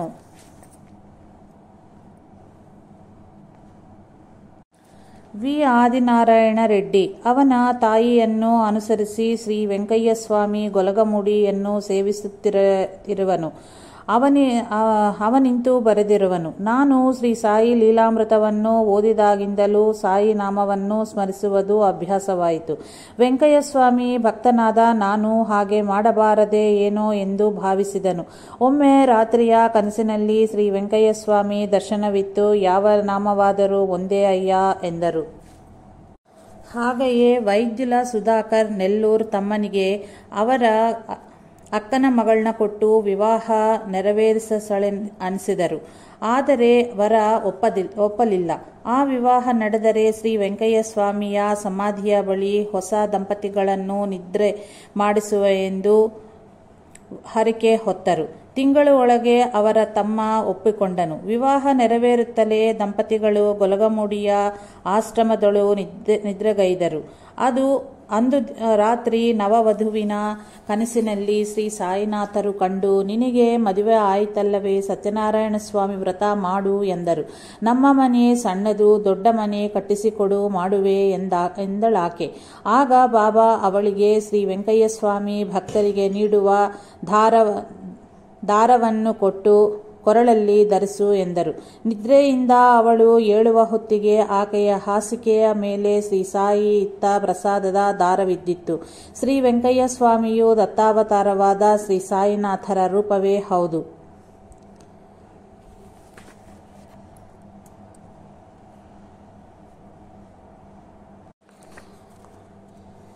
KVS ಸುಬ್ರಹ್ಮಣ್ಯಂ, ರಾಜಮಂಡ್ರಿ. ಕೇರಳ, ತಮಿಳುನಾಡಿನಲ್ಲಿ ಕರ್ತವ್ಯ ನಿರ್ವಹಿಸುತ್ತಿರಲು ಒಬ್ಬ ಸ್ನೇಹಿತನು ಬಲವಂತವಾಗಿ ಕ್ವಿಲಾನ್ ಎಂಬಲ್ಲಿದ್ದ ಒಬ್ಬ ಸ್ವಾಮಿಯ ದರ್ಶನಕ್ಕೆ ಕರೆದೊಯ್ದನು. ಭಕ್ತರೆಲ್ಲರೂ ಅಲ್ಲಿಯ ಹುಂಡಿಯಲ್ಲಿ 1 ರೂಪಾಯಿ ದಕ್ಷಿಣೆ ಹಾಕಿ ಅವರಿಗೆ ನಮಸ್ಕರಿಸುತ್ತಿದ್ದರು. ಸಾಯಿ ಭಕ್ತನಾದ ಸುಬ್ರಹ್ಮಣ್ಯವರನ್ನು ನೋಡಿ ಆ ಸ್ವಾಮಿ, ನಿಲ್ಲು, ನೀನು ದಕ್ಷಿಣೆ ಹಾಕಬೇಡ. ನೀನು ಆರಾಧಿಸುವ ಸಾಯಿ ಬ್ರಹ್ಮಚಾರಿ, ಮಹಾಶಕ್ತಿ ಸ್ವರೂಪರು, ಸಾಕ್ಷಾತ್ತು ಭಗವಂತ. ನೀನು ನನ್ನ ಬಳಿಗೆ ಮಾತ್ರವೇ ಅಲ್ಲ, ಇನ್ಯಾರ ಬಳಿಗೂ ಪ್ರಶ್ನೆಗಳಿಗಾಗಿ ಹೋಗಬೇಡ. ಅವರ ರಕ್ಷಣೆ ನಿನಗೆ ಸದಾ ಇರುವುದು ಎಂದರು.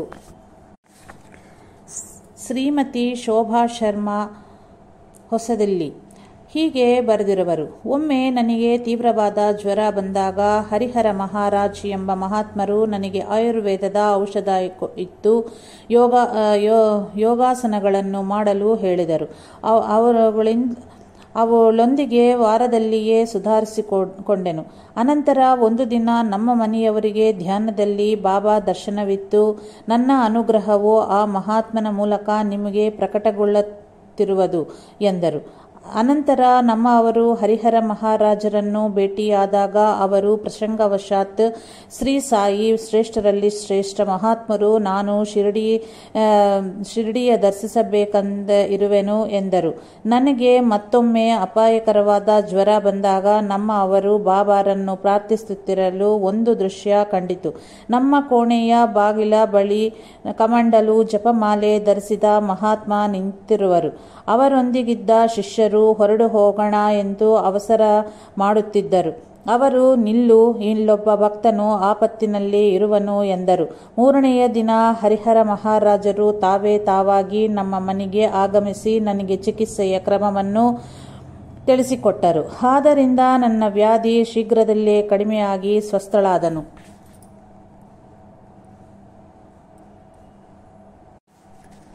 ಗುಂಟೂರಿನ ನಲ್ಲಪಾಡು ಎಂಬಲ್ಲಿ ಶ್ರೀ ಸಾಯಿಬಾಬಾ ಮಂದಿರವನ್ನು ನಿರ್ಮಿಸುವ ಮೊದಲು ಆ ಮಂದಿರದ ಸ್ಥಳವನ್ನು ಮಹಾತ್ಮರುಗಳ ಪಾದಸ್ಪರ್ಶದಿಂದ ಪವಿತ್ರ ಮಾಡಬಯಸಿ ಅನೇಕ ಭಕ್ತರು ಶ್ರೀ ಸಾಯಿ ಲೀಲಾಮೃತ, ಶ್ರೀ ಗುರುಚರಿತ್ರೆಯನ್ನು ಪಾರಾಯಣಗೈದರು. ಕರ್ನೂಲಿನ ಬಳಿಯಿಂದ ಶ್ರೀ ಅವಧೂತ ರಾಮಿರೆಡ್ಡಿ ಸ್ವಾಮಿಯನ್ನು ಕರೆತರಲು ಹೋದರು. ಆದರೆ ಅವರು ಸಾಮಾನ್ಯವಾಗಿ ಬರಲಿಲ್ಲ ಎಂದು ಬಹಳ ಮಂದಿ ಆ ಭಕ್ತರನ್ನು ತಡೆದರು. ಆದರೆ ಶ್ರೀ ರಾಮಿರೆಡ್ಡಿ ಸ್ವಾಮಿಗಳು ಭಕ್ತರೊಂದಿಗೆ ಆಗಮಿಸಿ ಮಂದಿರದ ಸ್ಥಳದಲ್ಲಿ ನಿರ್ಮಿಸಿದ ಕುಟೀರದಳು ಸುಮಾರು 20 ದಿನಗಳು ವಾಸ ಮಾಡಿದರು. ಹಾಗೆಯೇ 1986ರಲ್ಲಿ ಶಂಕುಸ್ಥಾಪನೆಗೆ ಶ್ರೀ ರಾಮಿರೆಡ್ಡಿ ತಾತ ಅವರು ಕನ್ಯಾಕುಮಾರಿಯಿಂದ ಅವಧೂತೆ ಮಾಯಿ ಅಮ್ಮ ಆಗಮಿಸಿ ಸಾನ್ನಿಧ್ಯ ನೀಡಬೇಕೆಂದು ಭಕ್ತರ ಮೇಲೆ ಹೇಳಿದ 2 ಗ್ರಂಥಗಳನ್ನು ಪಾರಾಯಣಗೈದರು. ಆ ಸದ್ಗುರುವಿನ ಅನುಗ್ರಹ ವಿಶೇಷದಿಂದ ಆ 2 ಅವಧೂತರು ಅಲ್ಲಿ 2 ಸ್ಥಳದಲ್ಲಿ ಶಂಕುಸ್ಥಾಪನೆಗೈದರು.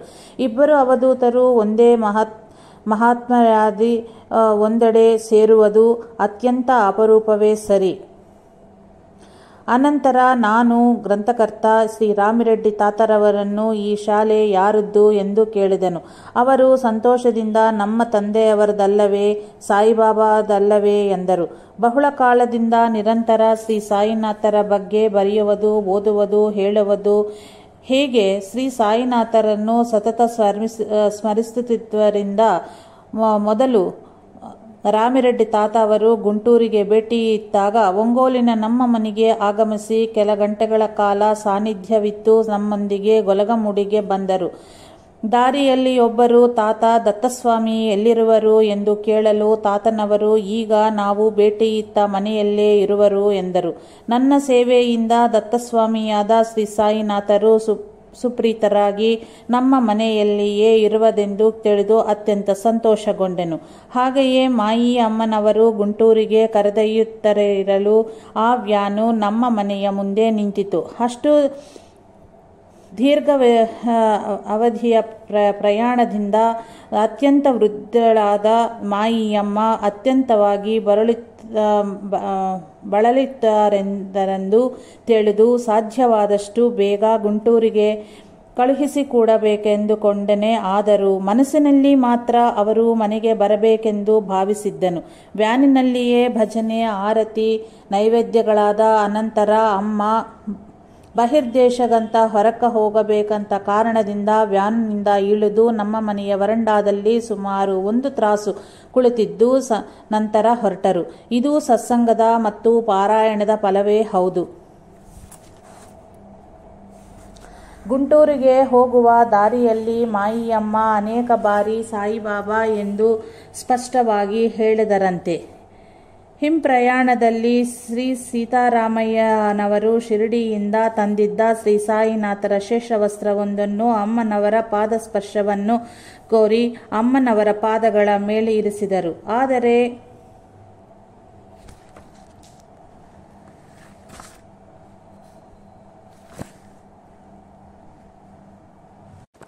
ಆದರೆ ಬೀಳ್ಕೊಡುಗೆಯ ಸಮಯದಲ್ಲಿ ಅಮ್ಮನವರು ಅತ್ಯಂತ ಆತುರದಿಂದ ಅದನ್ನು ತೆಗೆದುಕೊಂಡು ಸಿಂಬೆ ಸುತ್ತಿ ತಮ್ಮ ಮಡಿಯಲ್ಲಿ ಇರಿಸಿಕೊಂಡು ಹಿಂದಿರುಗಿಸದೆ ತಮ್ಮೊಂದಿಗೆ ತೆಗೆದುಕೊಂಡು ಹೋದರು. ದತ್ತಾವತಾರವಾದ ಶ್ರೀ ಸಾಯಿನಾಥರ ವಸ್ತ್ರ ಅಂದರೆ ಮಾಯಿಯಮ್ಮನವರಿಗೂ ಅತ್ಯಂತ ಪ್ರೀತಿ ಎನಿಸುವುದು. ಗುಂಟೂರಿನಲ್ಲಿ ಒಂದು ರಾತ್ರಿ ಮಾಯಿಯಮ್ಮ ಎಲ್ಲಿಯೂ ವಿಶ್ರಮಿಸಲು ಅಂಗೀಕರಿಸದೆ ಶ್ರದ್ಧಾ ಭಕ್ತಿಯಿಂದ ಚರಿತ್ರೆ ಪಾರಾಯಣ ಮಾಡಿಕೊಳ್ಳುವ ಒಬ್ಬ ಭಕ್ತನ ಮನೆಯಲ್ಲಿ ತಾವೇ ಅಲ್ಲಿಗೆ ಹೋಗಿ ಇಡೀ ರಾತ್ರಿ ವಿಶ್ರಮಿಸಿದರು. ಅದು ಕೂಡ ಪಾರಾಯಣ ಮತ್ತು ಸತ್ಸಂಗದ ಮಹಿಮೆಯೇ ಹೌದು. ವಿ. ಬಾಬಾ ಪ್ರಸಾದ್ ಹೀಗೆ ಬರೆಯುತ್ತಿರುವನು. ಶ್ರೀ ಸಾಯಿ ಲೀಲಾಮೃತವನ್ನು 20 ಬಾರಿ ಪಾರಾಯಣಗೈದನು. ಬಾಬಾ 2-3 ಬಾರಿ ಸ್ವಪ್ನದರ್ಶನವಿತ್ತು ನಮ್ಮ ಅನೇಕ ಸಮಸ್ಯೆಗಳನ್ನು ನಿವಾರಿಸಿದರು. ನಾನು ಈ ಮಧ್ಯಕಾಲದಲ್ಲಿ ಕಂಚಿಕಾಮಕೋಟಿ ಪೀಠಾಧಿಪತಿಗಳಾದ ಶ್ರೀ ಚಂದ್ರಶೇಖರೇಂದ್ರ ಸರಸ್ವತಿ ಸ್ವಾಮಿಗಳ ದರ್ಶನಕ್ಕೆ ಹೊರಟೆನು. ಅವರಿದ್ದ ತಾಣದಲ್ಲಿ ಆ ದಿನ ಅವರನ್ನು ದೂರದಿಂದಲೂ ನೋಡಲಾರೆಂದು ಅನಿಸುವಷ್ಟು ಜಂಗುಳಿ ಇದ್ದಿತ್ತು. ನಾನು ಕೆಲವು ಬಾರಿ ಸಾಯಿ ನಾಮ ಸ್ಮರಣಗೈಯುತ್ತಲೇ ಮಹಾಸ್ವಾಮಿಗಳು ಎದ್ದು ನಾವಿದ್ದ ಸ್ಥಳಕ್ಕೆ ಬಂದು ಆಶೀರ್ವದಿಸಿ ತಕ್ಷಣವೇ ಹಿಂದಿರುಗಿ ಯಥಾಸ್ಥಾನದಲ್ಲಿ ಆಸೀನರಾದರು. ಚಿರಂಜೀವಿ ಕೆ.ವಿ. ರಂಗಾರಾವ್, ಒಂಗೋಲು ಹೀಗೆ ಬರೆದಿರುವರು.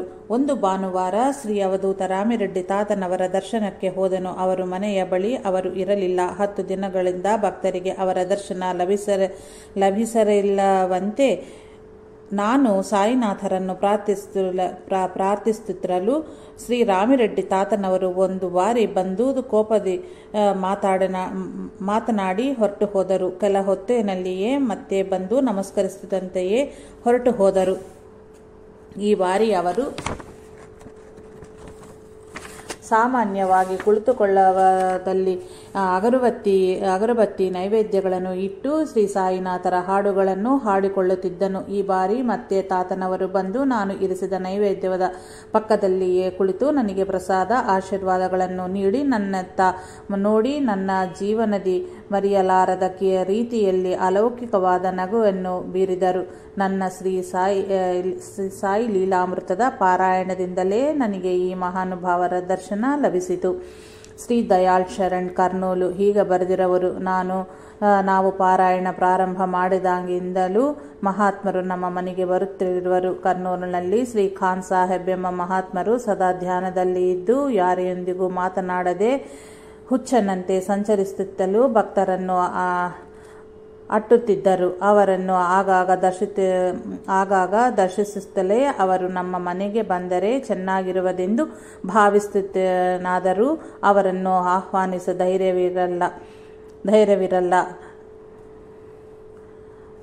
ಆಹ್ವಾನಿಸುವ ಧೈರ್ಯ ಇರಲಿಲ್ಲ. ಅಕ್ಟೋಬರ್ 18, 1984 ಸಾಯಂಕಾಲ 4 ಗಂಟೆಗೆ ನಾನು ನಮಸ್ಕರಿಸಿದಂತೆಯೇ ಅವರು ಕುಡಿಯಲು ನೀರು ಮತ್ತು ಬಿರಿಯಾನಿ ಬೇಕೆಂದರು. ಅವುಗಳ ತರಿಸುವಷ್ಟರಲ್ಲಿಯೇ ಅವರು ನನ್ನ ಕೈಗಳ ಸಹಾಯದಿಂದ ಎದ್ದು ಒಂದು ರಿಕ್ಷಾದಲ್ಲಿ ಕುಳಿತು ನನ್ನನ್ನು ಪಕ್ಕದಲ್ಲಿಯೇ ಕುಳಿತುಕೊಳ್ಳೆಂದರು. ಅವರ ಬಳಿ ಸಾರಲೇ ಭಯವಾಗುತ್ತಿತ್ತು. ಇನ್ನು ಪಕ್ಕದಲ್ಲಿಯೇ ಕುಳಿತುಕೊಳ್ಳಲು ಮತ್ತೂ ಭಯ. ಅವರತ್ತ ಕುಳಿತರಲು ನಾನು ಆ ಆಸನದ ಇನ್ನೊಂದು ಪಾರ್ಶ್ವದಲ್ಲಿ ಸರಿದು ಕುಳಿತು ರಿಕ್ಷಾವನ್ನು ನಮ್ಮ ಮನೆಗೆ ಹೋಗೆಂದನು. ಮನೆ ಸೇರುತ್ತಲೇ ಮನೆಯಲ್ಲಿ ಸತ್ಸಂಗದ ಭಕ್ತರೆಲ್ಲರೂ ಹೊರ ಬಂದು ಅವರ ದರ್ಶನ ಪಡೆದರು. ಆಗ ಶ್ರೀ ಖಾನ್ ಸಾಹೇಬ್ ಅವರು ಬಿರಿಯಾನಿ ಇದೆಯಾ ಎಂದು ಕೇಳಿದರು. ನಾನು ಮಾಂಸವಿದೆ ಎಂದು ಹೇಳಿ ನಮ್ಮ ಮನೆಯಲ್ಲಿ ತಯಾರಾದ ಚಪಾತಿಗಳನ್ನು ತರಿಸಿದೆ. ಆ ಮಾಂಸಾಹಾರದ ಪೊಟ್ಲವನ್ನು ತೆಗೆದುಕೊಂಡನು. ತಕ್ಷಣವೇ ಅವರು ಮತ್ತೆ ನನ್ನನ್ನು ರಿಕ್ಷಾದಲ್ಲಿ ಕೂರಿಸಿಕೊಂಡು ಹೊರಟು ಲಾಲ್ ಮಸೀದಿಯ ಪಕ್ಕದಲ್ಲಿ ಇದ್ದ ಒಂದು ಹೋಟೆಲ್ ಒಳಗೆ ಹೋಗಿ ನಾನು ತಂದ ಚಪಾತಿಗಳನ್ನೇ ತಿಂದರು. ಆ ಅದೃಷ್ಟ ನನಗೆ ಚರಿತ್ರಗಳ ಪಾರಾಯಣದಿಂದಲೇ ದೊರಕಿತು. ಡಿ ಭಾಸ್ಕರ ಲಕ್ಷ್ಮಿ ಹೀಗೆ ಬರೆದಿರುವಳು. ಕನಸಿನಲ್ಲಿ ಬಾಬಾ ದರ್ಶನದ ಬಯಸಿ ಶ್ರೀ ಸಾಯಿ ಲೀಲಾಮೃತದ ಪಾರಾಯಣ ಮಾಡಿದನು. 1984 ಮೇ 30ರಂದು ಬೆಳಗಿನ ಜಾವ ಕನಸಿನಲ್ಲಿ ಬಾಬಾ ಗುಡಿಗೆಂದು ಹೊರಟನು. ಒಂದು ಚಿಕ್ಕ ಕುಟೀರದಲ್ಲಿ ಅಮೃತಶಿಲೆಯ ಹಲಿಗೆಯ ಮೇಲೆ ಅವಧೂತೆ ಚಿವಟಂ ಅಮ್ಮ ಕುಳಿತಿದ್ದರು. ಅವರು ಬಾಬಾ ಬೇರೆಲ್ಲವೆಂಬು ಭಾವದಿ ನಾನು ನಮಸ್ಕರಿಸಿದ ಅನಂತರ ನನ್ನನ್ನು ಬಳಿ ಕರೆದು ನನ್ನ ಕೈಯಲ್ಲು ಊದಿ ಹಾಕಿದರು. ತಾವು ಚಿವಟಂ ಅಮ್ಮ ದಿಗಂಬರ ಅವಧೂತೆ ಬೇರೆ ಎಲ್ಲವೆಂದು ಹತ್ತಿರದಲ್ಲಿರುವ ಚಿವಟಂ ಅಮ್ಮನವರನ್ನ ಸೇವಿಸು ಎಂದು ಸಾಯಿ ತಿಳಿಸಿದರು. ಮರುದಿನ ಗುರುವಾರ ಜೂನ್ 6 ಚಿವಟಂ ಅಮ್ಮನವರ ಪುಣ್ಯತಿಥಿಯ ಕರಪತ್ರ ನಮ್ಮ ಕೈಗೆ ಸೇರಿತು. ಶ್ರೀ ಸಾಯಿನಾಥರ ಲೀಲೆಗಳಿಗೆ ಜಾತಿ ದೇಶ ಮತ ಭೇದಗಳು ಇಲ್ಲವು. ಮೊದಲು ನಾನು ಗ್ರಂಥಕರ್ತ ಶಿರಡಿಯ ದರ್ಶಿಸಿದ ಅನಂತರ ಸಶರೀರವಾದ ಸದ್ಗುರುವಾಗಿ ಅನ್ವೇಷಿಸುತ್ತಲೂ 1968ರಲ್ಲಿ ಜಿಲ್ಲೆಲ್ಲಮೂಡಿಯಲ್ಲಿ ಕೆಲ ಕಾಲವಿದ್ದನು. ಆಗ ಅಲ್ಲಿದ್ದ ಕುಮಾರಿ ಮಾರ್ವಾ ಎಂಬ ಅಮೆರಿಕನ್ ಮಹಿಳೆ ಸಾಯಿನಾಥರ ಬಗ್ಗೆ ಆಲಿಸಿ ಶಿರಡಿಯ ದರ್ಶನ ಬೇಕೆಂದುಕೊಂಡಿದ್ದಳು. ಆದರೆ ಅಕಸ್ಮಾತ್ವಾಗಿ ಆಕೆಯ ತಾಯಿಗೆ ಜ್ವರ ಬಂದ ಕಾರಣ ಆಕೆ ತಕ್ಷಣವೇ ತನ್ನ ದೇಶಕ್ಕೆ ಹೊರಟು ನಿಂತು ನನ್ನೊಂದಿಗೆ ಬಾಬಾರಲ್ಲಿ ಶಕ್ತಿ ಇಲ್ಲವೂ ನಾನು ಶಿರಡಿಯ ನೋಡದೆಯೇ ಹೊರಟು ಹೋಗುತ್ತಿರುವೆನು ಎಂದಳು. ಆದರೆ ಮುಂಬೈಯಲ್ಲಿ ತುಫಾನದ ಕಾರಣ ವಿಮಾನಗಳ ಆಗಮನ ನಿರ್ಗಮನಗಳು 48 ಗಂಟೆಗಳ ಕಾಲ ನಿಂತು ಹೋದವು. ಆಗ ಆಕೆ ಟ್ಯಾಕ್ಸಿಯಲ್ಲಿ ಶಿರಡಿಯ ತಲುಪಿದಳು. ಅಂದು ವಿಜಯದಶಮಿ. ಬಾಬಾ ಮಹಾಸಮಾಧಿಯನ್ನೈದ 50 ವರ್ಷಗಳ ಸುವರ್ಣ ಉತ್ಸವ ಅತ್ಯಂತ ವೈಭವವಾಗಿ ನಡೆಯುತ್ತಿತ್ತು. ಆಕೆ ಶ್ರೀ ಸಾಯಿನಾಥರನ್ನು ದರ್ಶಿಸಿ ಅಮೆರಿಕವನ್ನು ಸೇರಿ ಹೀಗೆ ಬರೆದಳು. ಬಾಬಾ ನನಗೆ ಡಿಸೆಂಬರ್ 1, 1970ರಂದು ಕನಸಿನಲ್ಲಿ ಕಂಡರು. ಅಂದಿನಿಂದ ದಿನವೂ ನನಗೆ ಕ್ರೈಸ್ತವ ಬಗ್ಗೆ ಬೋಧಿಸುತ್ತಲಿರುವರು. ಎಷ್ಟು ಅದ್ಭುತವಲ್ಲವೇ. ಈಗಿನಿಂದ ಅವರು ನನಗೆ ಬಾಬಾ ಕ್ರೈಸ್ತ ಇಂಥ ಸೋದರಿ ಮಾರ್ವಾ. 1951 ರಾತ್ರಿ ಸುರಾಜ್ ಬಾಯಿಗೆ ಕನಸಾಯಿತು. ಅದರಲ್ಲಿ ಆಕೆಯ ಗಂಡನ ಶವವನ್ನು ಸ್ಮಶಾನಕ್ಕೆ ತೆಗೆದುಕೊಂಡು ಹೋಗುತ್ತಿರಲು ಆಕೆ ಶೋಕಿಸುತ್ತಿದ್ದಳು. ಇಷ್ಟರಲ್ಲೇ ಕಫ್ನಿ ತೊಟ್ಟು ತಲೆಗೆ ವಸ್ತ್ರ ಕಟ್ಟಿದ ಫಕೀರು ಕಂಡು ನಿನ್ನ ಗಂಡ ಬದುಕುವನು, ದುಃಖಿಸಬೇಡ ಎಂದರು. ತಕ್ಷಣವೇ ಆಕೆಯ ಗಂಡ ಬದುಕಿದನು. ಆ ರಾತ್ರಿಯ ಬೇರೆ ಊರಲ್ಲಿದ್ದ ಆಕೆಯ ಗಂಡನಿಗೆ ಜ್ವರ ಬಂದು ವಿಚಿತ್ರವಾಗಿ ಕಡಿಮೆಯಾಯಿತು. ಅವನನ್ನು ಕಾಪಾಡಿದ ಫಕೀರು ಯಾರು ಎಂದು ಆಕೆ ಆಶ್ಚರ್ಯಪಟ್ಟರು. ತಮ್ಮ ಜೈನ ಮತದಲ್ಲಿ ಅಂತಹವರು ಯಾರೂ ಇಲ್ಲ. ಒಬ್ಬ ಸ್ನೇಹಿತನು ಸಾಯಿನಾಥರ ಪಟವನ್ನು ತೋರಿಸಿದಾಗ ಈ ಫಕೀರು ಶ್ರೀ ಸಾಯಿಯೇ ಎಂದು ಗುರುತಿಸಿ ತನ್ನ ಮತಸ್ಥರ ವಿಮರ್ಶೆಗಳನ್ನು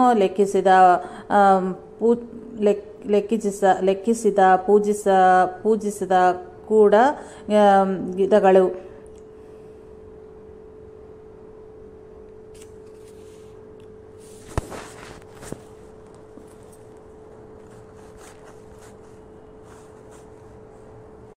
ಆ ಫಕೀರ ಶ್ರೀ ಸಾಯಿಯೇ ಎಂದು ಗುರುತಿಸಿ ತನ್ನ ಮತಸ್ಥರ ವಿಮರ್ಶೆಗಳನ್ನು ಲೆಕ್ಕಿಸದೆ ಪೂಜಿಸಕೊಡಗಿದಳು.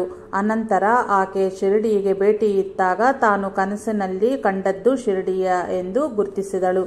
ಶ್ರೀಮತಿ ಆರ್ ಫರ್ನಾಂಡಿಸ್ ಎಂಬ ಕ್ರೈಸ್ತವ ಮಹಿಳೆಯು ಮಗನಾದ ಆಂತೋನಿಗೆ ಯಾವಾಗ ಸ್ನಾನ ಮಾಡಿದರೂ ಜ್ವರ ಬರ್ತಿತ್ತು. ವೈದ್ಯರು ಎಕ್ಸ್ರೇ ನೋಡಿ ಅವನ ಶ್ವಾಸಕೋಶದಲ್ಲಿ ಮಚ್ಚೆ ಇದೆ ಎಂದು ಹೇಳಿ 15 ದಿನಗಳು ಔಷಧೋಪಚಾರ ಮಾಡಿದರೂ ಕಡಿಮೆ ಆಗಲಿಲ್ಲ. ಆಗ ಆಕೆ ಆತಗಾಗಿ ಮೇರಿ ಮಾತೆಯನ್ನು ಪ್ರಾರ್ಥಿಸಲು ಆಕೆಗೆ ಡಾಕ್ಟರ್ ಚೌಧರಿ ಎಂಬ ಹೋಮಿಯೋ ವೈದ್ಯರ ಸ್ಮರಣೆಯಾಗಿ ಮಗಯನ್ನು ತೋರಿಸಿದಳು. ಅವರು ಮೊದಲು ನಿಪುಣರಾದ ವೈದ್ಯರಿಂದ ಔಷಧವನ್ನು ಕೂಡಿಸಿರಿ. ಕಡಿಮೆ ಆಗದಿದ್ದರೆ ಸಾಯಿಬಾಬಾರನ್ನು ಪ್ರಾರ್ಥಿಸಿ ನನ್ನ ವೈದ್ಯೋಪಚಾರವನ್ನು ಆರಂಭಿಸುವೆನು ಎಂದು ಆಕೆಯ ಮಗನ ಬೆನ್ನನ್ನು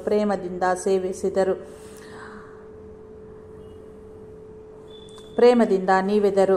ಅನಂತರ ಆಕೆ ಮಗನನ್ನು ನಿಪುಣ ವೈದ್ಯರ ಬಳಿ ಕಳುಹಿಸಿ ಆಕೆ ಬಾಬಾರನ್ನು ಸ್ಮರಿಸುತ್ತಿದ್ದಳು. ಚಿಕಿತ್ಸೆ ಪ್ರಾರಂಭಿಸುವ ಮೊದಲೇ ಆ ದಿನದಿಂದಲೇ ಅವನು ಸ್ನಾನ ಮಾಡಿ ತೃಪ್ತಿಯಾಗಿ ಭೋಜನಗೈದರು. ಅಂತೆಯೇ ಮುಂದಾವ ದಿನವೂ ಜ್ವರ ಬರಲಿಲ್ಲ. ತನ್ನ ಮಗನನ್ನು ಕಾಪಾಡಿದವರು ಯಾರು ಎಂದ ಆಕೆ ಆಲೋಚಿಸುತ್ತಿರಲು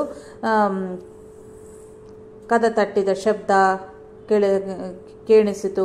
ನೋಡಿದರೆ ನೀಲಿ ಕಣ್ಣು, ಬಿಳಿಯ ಕಫ್ನಿ ತೊಟ್ಟುಕೊಂಡು ಒಬ್ಬ ಫಕೀರು ಬಾಗಿಲ ಬಳಿ ನಿಂತಿರುವರು. ಅವರು ಒಂದು ಅಂಗಿಯನ್ನು ಕೇಳಿದರು. ಮನೆಯಲ್ಲಿ ಇರುವ ಅಂಗಿಳಾದರೆ ಅವರಿಗೆ ದೊಡ್ಡವು, ಅವುಗಳನ್ನು ಸರಿಪಡಿಸಿ ಕೊಡುವೆ ಎಂದು ಹೇಳಿ ದಕ್ಷಿಣೆ ತರುವಷ್ಟರೊಳಗಾಗಿ ಅವರು ಅಲ್ಲಿ ಇರಲಿಲ್ಲ. ಅನಂತರ ಅವರ ಮಗವನ್ನು ಪರೀಕ್ಷಿಸಿದ ಸ್ಪೆಷಲಿಸ್ಟು ಇನ್ನೂ ಅವನಿಗೆ ಔಷಧದ ಅವಶ್ಯವೇ ಇಲ್ಲವೆಂದು ಹೇಳಿದರು.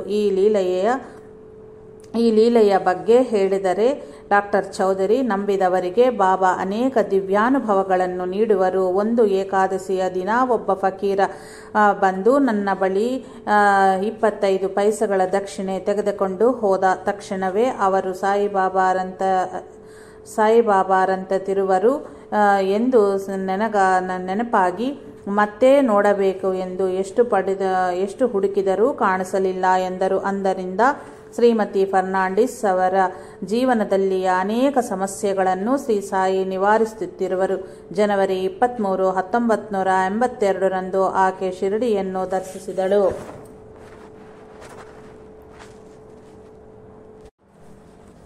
ಸಾಯಿ ಭಕ್ತನಾದ ಜೇಮ್ಸ್ ವುಡ್ ಕೆನಡಾಗೆ 1978ರಲ್ಲಿ ಮೂತ್ರಪಿಂಡಗಳು ಸಕ್ರಮವಾಗಿ ಕಾರ್ಯನಿರ್ವಹಿಸಿದ ಕಾರಣ 6 ತಿಂಗಳ ಕಾಲ ಮೃತ್ಯು ಮುಖದಲ್ಲಿ ಇದ್ದನು. ಅವುಗಳ ಬದಲು ವೈದ್ಯರು ಯಂತ್ರಗಳನ್ನು ಅವನ ಶರೀರಕ್ಕೆ ಜೋಡಿಸಿ ಪ್ರಾಣ ಕಾಪಾಡ ನೋಡಿದರು. ಆದರೆ ಅವನ ಶರೀರ ಅವುಗಳು ಅಂಗೀಕರಿಸಲಿಲ್ಲ. ಮತ್ತೆ ಯಾರಾದರೂ ದಾನಗೈದ ಮೂತ್ರಪಿಂಡಗಳು ಅವನಿಗೆ ಉಪಯೋಗಕರವಾಗದೆಂದು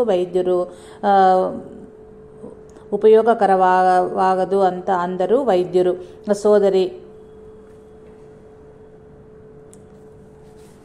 ಸೋದರಿ ಲೆಸ್ನಿ ಬಾನಿ ಅವನ ಆರೋಗ್ಯವನ್ನು ವಿಚಾರಿಸುತ್ತಿದ್ದಳು. 6 ತಿಂಗಳು ಅವನು ಸಾವು ಬದುಕಿನ ಮಧ್ಯ ಬಳಲುತ್ತಿರಲು ಒಂದು ದಿನ ಆಕೆಯೊಂದಿಗೆ ಒಬ್ಬ ಶಿರಡಿ ಸಾಯಿನಾಥರ ಭಕ್ತ ಬಂದು, ಭಯವಿಲ್ಲ, ಶಿರಡಿ ಸಾಯಿಬಾಬಾ ಭಗವಂತ ಅವರನ್ನು ಪ್ರಾರ್ಥಿಸಿ ಈ ವಿಭೂತಿಯ ಸೇವಿಸಿ ಅವರು ನಿಮ್ಮ ಮೂತ್ರಪಿಂಡಗಳನ್ನು ಚೆನ್ನಾಗಿಸಬಲ್ಲರು ಎಂದು ಹೇಳಿ ಅವನು ಕ್ರೈಸ್ತವಾದ ಕಾರಣ ಬೈಬಿಲ್ನಲ್ಲಿ ಪರಲೋಕ ಪ್ರಾರ್ಥನೆ ದಿ ಲಾರ್ಡ್ಸ್ ಪ್ರೇಯರ್ ಯನ್ನು ಸಾಯಿನಾಥರ ಪರವಾಗಿ ಬರೆದ ಚೀಟಿ ಮತ್ತು ಊದಿಯನ್ನು ಕೊಟ್ಟನು.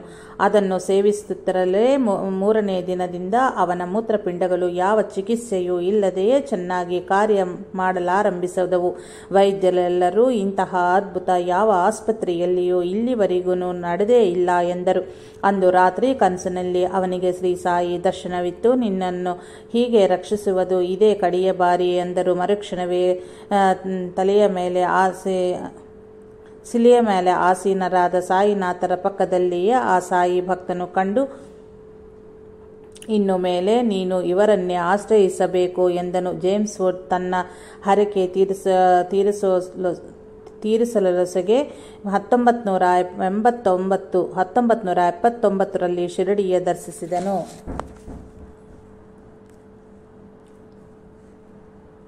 ನಿನ್ನನ್ನು ಹೀಗೆ ರಕ್ಷಿಸುವುದು ಇದೇ ಕಡೆಯ ಬಾರಿ ಎಂದರು. ಮರುಕ್ಷಣವೇ ಶಿಲೆಯ ಮೇಲೆ ಆಸೀನರಾದ ಸಾಯಿನಾಥರ ಪಕ್ಕದಲ್ಲಿಯೇ ಆ ಸಾಯಿ ಭಕ್ತನು ಕಂಡು, ಇನ್ನ ಮೇಲೆ ನೀನು ಇವರನ್ನೇ ಆಶ್ರಯಿಸಬೇಕು ಎಂದನು. ಜೇಮ್ಸ್ ವುಡ್ ತನ್ನ ಹರಕೆ ತೀರಿಸಲೊಸಗೆ 1979ರಲ್ಲಿ ಶಿರಡಿಯ ದರ್ಶಿಸಿದನು. ಆಜೀವ ಪರ್ಯಂತವೂ ನಾಸ್ತಿಕರಾಗಿದ್ದವರು ಸಹ ನಿಜವಾದ ಜಿಜ್ಞಾಸೆಯೊಂದಿಗೆ ಶ್ರೀ ಸಾಯಿನಾಥರತ್ತ ದೃಷ್ಟಿ ಇರಿಸಿದರೆ ಶ್ರೀ ಸಾಯಿ ಉತ್ತರಿಸುತ್ತಲಿರುವರು. ಇಂತಹ ನಾಸ್ತಿಕ ಪ್ರಮುಖರಲ್ಲಿ ಹಿಂದಿನ ತಲೆಮಾರಿಗೆ ಸೇರಿದ ಗುಡಿಪಾಟಿ ವೆಂಕಟಾಚಲಂ, ಕೇಸಭ, ತ್ರಿಪುರನೇನಿ ಗೋಪಿಚಂದ್ ಗೋರಾ ಇರುವರು. ಇವರಲ್ಲಿ ಮೊದಲು ಮೂವರು ತಮ್ಮ ದೃಷ್ಟಿಯನ್ನು ಸರಿಯಾದ ಮಹಾತ್ಮರೆಡೆ ಇರಿಸಿ ಪರಿವರ್ತನಾದರು. ಗೋಪಿಚಂದ್ 1954ರಲ್ಲಿ ಕರ್ನೂಲಿನಲ್ಲಿ ಇದ್ದರು. ಅವರ ಹೆಂಡತಿಗೆ ಪ್ರಸವ ಕಷ್ಟವಾಗಿ ಪ್ರಮಾದಕರ ಸ್ಥಿತಿಯಲ್ಲಿ ಆಸ್ಪತ್ರೆಯೊಳು ಇದ್ದರು. 3ನೆಯ ದಿನ ಗೋಪಿಚಂದ್ ಸಾಯಿ ಮಂದಿರದ ಪಕ್ಕದಲ್ಲಿ ತೆರಳುತ್ತಾ ಅಪ್ರಯತ್ನಪೂರ್ವಕವಾಗಿಯೇ, ಬಾಬಾ ಶಕ್ತಿವಂತರೇ ಆಗಿದ್ದಲ್ಲಿ ನನ್ನ ಹೆಂಡತಿಗೆ ತಕ್ಷಣವೇ ಹೆರಿಗೆ ಆಗಬೇಕು ಎಂದು ಭಾವಿಸಿದರಂತೆ. ಅವರು ಆಸ್ಪತ್ರೆಯ ತಲುಪುವಷ್ಟರಲ್ಲಿಯೇ ಅವರ ಹೆಂಡತಿಗೆ ಒಂದು ದಿವ್ಯ ದರ್ಶನವಾಯಿತು. ಕಫ್ನಿ ತೊಟ್ಟು ತಲೆಗೆ ವಸ್ತ್ರ ಕಟ್ಟಿದ ವೃದ್ಧ ಫಕೀರು ಒಬ್ಬರು ಆಕೆಯ ಪಕ್ಕದಲ್ಲಿ ಕುಳಿತು, ಮಗಳೇ, ಭಯವಿಲ್ಲ, ಹೆರಿಗೆ ಆಗುವುದು ಎಂದು ಹೇಳಿ ಹಣಿಗೆ ಊದಿ ಹಚ್ಚಿ ಸ್ವಲ್ಪ ನೀರಿಗೆ ಹಾಕಿ ಕುಡಿಸಿದರಂತೆ. ತಕ್ಷಣವೇ ಹೆರಿಗೆ ಆಗಿ ಅಪಾಯ ತಪ್ಪಿತು. ಮಗ ಹುಟ್ಟಿದನು. ಹಾಗೆ ನಡೆದಿದ್ದು ಅವರು ಪ್ರಾರ್ಥಿಸಿದ ಕ್ಷಣದಲ್ಲಿಯೇ ಎಂದು ತಿಳಿದು ಗೋಪಿಚಂದ್ ತಮ್ಮ ಮಗನಿಗೆ ಸಾಯಿಬಾಬಾ ಎಂದು ನಾಮಕರಣ ಮಾಡಿದರು. ಹಾಗೆಯೇ ನಾಸ್ತಿಕರು ಪ್ರಮುಖ ರಚನಾಕಾರರಾದ ಕೇಸಭ ಹೀಗೆ ಬರೆಯುತ್ತಿರುವರು. ನಾನು ನಖಶಿಖಾಂತ ಉರಿಯಲ್ಲಿ ಬೇಯುತ್ತಿರುವಂಥ ಜ್ವರದಿಂದ ಬಾಧೆಗೊಳಗಾಗಿ ಮಂಚದ ಮೇಲಿರಲು ಶ್ರೀ ಸಾಯಿ ಲೀಲಾಮೃತವನ್ನು ಓದಿದನು. ಮಧ್ಯಾಹ್ನ ನಿದ್ರೆಯ ಮಂಪರನಲ್ಲಿ ಶ್ರೀ ಸಾಯಿ ದರ್ಶನವಿತ್ತು. ಚಾ ಕೇಳಿದರು. ಸಾಯಂಕಾಲ 5 ಗಂಟೆಗೆ ನನ್ನ ಜ್ವರ ಕಡಿಮೆ ಆಗತ್ತೆ ಅಂತ ಹೇಳಿದರು. ಅನಂತರ ಕನಸಿನಲ್ಲಿ ಮಳೆ ಬಂದಿತ್ತು. ಒಂದು ಹಾವು ಬಂದಿತ್ತು. ಕೆಲವರು ರಮಣಾಶ್ರಮ ತಿರುವಣ್ಣಾಮಲೈ ದಡೆ ಒಂದು ಶವಪೆಟ್ಟಿಗೆಯನ್ನು ಹೊತ್ತೊಯ್ಯುತ್ತಿರುವರು. ನಿದ್ದೆಯಿಂದ ಎಚ್ಚರವಾದಾಗ ಬಾಬಾರಂತೆ ತಲೆಗೆ ವಸ್ತ್ರ ಸುತ್ತಿಕೊಂಡು ಚಾ ತರಿಸಿಕೊಂಡು ನಾನೇ ಕುಡಿದೆನು. ತದನಂತರ ನಿಜವಾಗಿಯೂ ಮಳೆ ಬಂದಿತು. ಸಂಜೆ 5 ಗಂಟೆಗೆ ಜ್ವರ ಕಡಿಮೆ ಆಯಿತು. ಅಂತೆಯೇ ನಂತರ 7 ಗಂಟೆಗೆ ಒಂದು ಹಾವು ಬಂದಿತು. ಎಲ್ಲವೂ ಯಥಾತಥವಾಗಿ ನನ್ನ ಕನಸಿನಂತೆಯೇ ನಡೆದವು. ಆದರೆ ಶವಪಟ್ಟಿಗೆ ಸಾಯಿ ಬಿಟ್ಟು ಹೋದ ವಸ್ತ್ರದ ಚೂರು ಮಾತ್ರವೇ ಕಾಣಿಸಲಿಲ್ಲ. ನಿಮ್ಮ ಕೇಶಸಭಾ ಶ್ರೀ ಸಾಯಿನಾಥರು ತಮ್ಮ ವ್ಯಾಧಿಯನ್ನು ನಿವಾರಣೆಗೈದು ಮೃತ್ಯುವಿನಿಂದ ರಕ್ಷಿಸುವರೆಂದು ಅವರು ಸದ್ಭಾವ ವ್ಯಕ್ತಪಡಿಸಿರುವರು. ಜಾಸ್ತಿ ಶೇಷಗಿರಿರಾವ್ 54 ವರ್ಷಗಳ ವಯಸ್ಸಿನವರೆಗೂ ನಾಸ್ತಿಕರು. ಮಿತ್ರರಾದ ಭಾಸ್ಕರರಾವ್ ಅನೇಕ ಬಾರಿ ಶ್ರೀ ಸಾಯಿನಾಥರ ಬಗ್ಗೆ ಹೇಳಿದರೂ ಲೆಕ್ಕಿಸುತ್ತಿರಲಿಲ್ಲ. ಒಂದು ದಿನ ಇವರ ನಾದಿನಿ ಮೀರಾಬಾಯಿ ಮಾಡುವ ಬಾಬಾ ಭಜನೆಗೆ ಆಹ್ವಾನ ಬರಲು ಭೇಟಿಯಿತ್ತರು. ಭಜನೆ ಆಲಿಸುತ್ತಾ ಸಾಯಿಬಾಬಾರ ಪಟ ನೋಡುತ್ತಿರಲು ಕಣ್ಣು ತನಗೆ ತಾನೇ ಮುಚ್ಚಿದ ಕಾರಣ ಕಣ್ಣು ಬಿಡಲು ಇವರಿಂದ ಸಾಧ್ಯವಾಗಲಿಲ್ಲ. ಕಣ್ಣೀರು ಹರಿಯಲಾರಂಭಿಸಿತು. ಅನಂತರ ಒಮ್ಮೆ ರಾತ್ರಿ ಕನಸಿನಲ್ಲಿ ತಲೆಗೆ ವಸ್ತ್ರ ಸುತ್ತಿಕೊಂಡ ಹಣ್ಣು ಮುದುಕರೊಬ್ಬರು ಹಗ್ಗದ ಮಂಚದ ಮೇಲೆ ಮಲಗಿರುವರು. ಆ ವೃದ್ಧರ ಕಾಲುಗಳತ್ತ ತೆರಳುತ್ತಿದ್ದ ಶೇಷಗಿರಿರಾವರನ್ನು ಅವರು ಕಾಲು ಚಾಚಿ ಒದ್ದರು. ಕೆಳಗೆ ಬಿದ್ದ ಶೇಷಗಿರಿರಾವ್ ಅತ್ಯಂತ ಕ್ರೋಧರಾಗಿ ಮುದುಕರನ್ನು ಮಂಚದಿಂದ ಹೊರಗೆ ಎಳೆದು ಕಪಾಳಕ್ಕೆ ಹೊಡೆದು ಕೆಳಗೆ ತಳ್ಳಿ ಕಾಲುಗಳಿಂದ ಒದೆಯುತ್ತಿರುವರು. ಪಕ್ಕದಲ್ಲಿಯೇ ಇದ್ದ ಮಿತ್ರರೊಬ್ಬರು ತಡದ ಕಾರಣ ಪಶ್ಚಾತ್ತಾಪದಿಂದ ಆ ವೃದ್ಧರಲ್ಲಿ ಕ್ಷಮಾಪಣೆ ಬೇಡಿದರು. ಆಗ ಆ ವೃದ್ಧರು ನಕ್ಕು ಶೇಷಗಿರಿಹಾರ ಭುಜದ ಮೇಲೆ ಕೈ ಹಾಕಿಕೊಂಡು, ನಿನಗೆ ರೈಲು ಕೂಗುವ ಶಬ್ದ ಕೇಳಿಸಲಿಲ್ವಾ ಎಂದು ಕೇಳಿದರು. ಶೇಷಗಿರಿರಾವ್ ಮುಂದಕ್ಕೆ ಬೊಗ್ಗಿ ನೋಡಲು ಅಲ್ಲಿ 2 ರೈಲಿನ ಇಂಜಿನ್ಗಳು ಪರಸ್ಪರ ಒಂದಕ್ಕೊಂದು ಹೊಡೆದುಕೊಳ್ಳುತ್ತಿದ್ದವು. ತಕ್ಷಣವೇ ಎದ್ದು ಕನಸಿನ ಬಗ್ಗೆ ಹೇಳಲು ಭಾಸ್ಕರರಾವ್ ಅವರು ಶೇಷಗಿರಿರಾವ್ ಅಲ್ಲಿಯ ಆಸ್ತಿಕತ್ವಕ್ಕೂ ನಾಸ್ತಿಕತ್ವಕ್ಕೂ ಯುದ್ಧ ನಡೆದು ನಾಸ್ತಿಕತ್ವ ನಶಿಸಿ ತಂದರು. ಅನಂತರ ಸ್ನೇಹಿತರೊಂದಿಗೆ ಶಿರಡಿಗೆ ಪಯಣಿಸುತ್ತಿರಲು ವಿನಾಕಾರಣ ಕಣ್ಣೀರು ಹರಿದು ಸಣ್ಣ ಮಗುವಿನಂತೆ ಬಿಕ್ಕಿ ಬಿಕ್ಕಿ ಅತ್ತರು ಶೇಷಗಿರಿರಾವ್.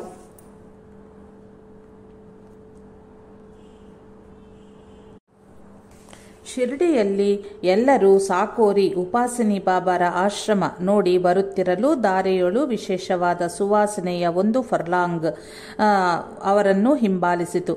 ಅದು ಅಗರಬತ್ತಿ ಹೂವಿನದ್ದು ಅಲ್ಲ, ಅದು ಶ್ರೀ ಸಾಯಿ ಅವರುಗಳ ಜೊತೆ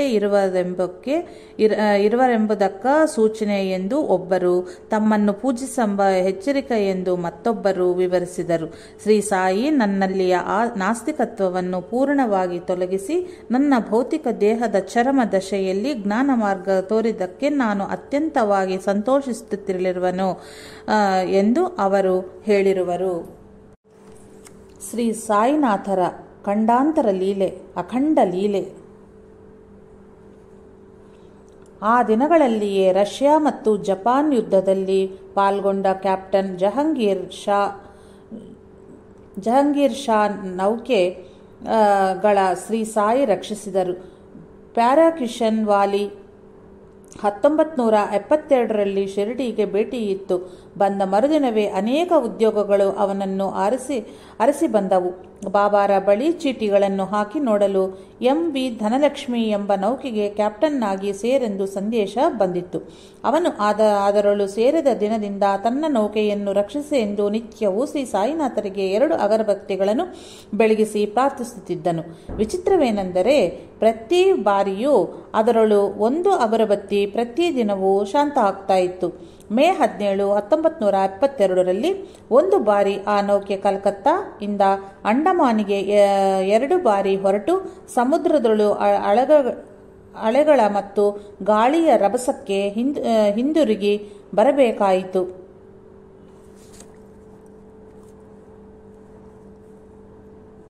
ಮೂರನೆಯ ಬಾರಿ ಹೊರಟು ಸಮುದ್ರದ ಮಧ್ಯಭಾಗವ ಸೇರಿದ ಅನಂತರ ಚಂಡಮಾರುತ ಬಿಸಲಾರಂಭಿಸಿ ಅದರೊಂದಿಗೆ ಮಳೆಯೂ ಅಬ್ಬರಿಸಿ ತನ್ನ ನೌಕೆಯು ವಾಲಲಾರಂಭಿಸಿತು.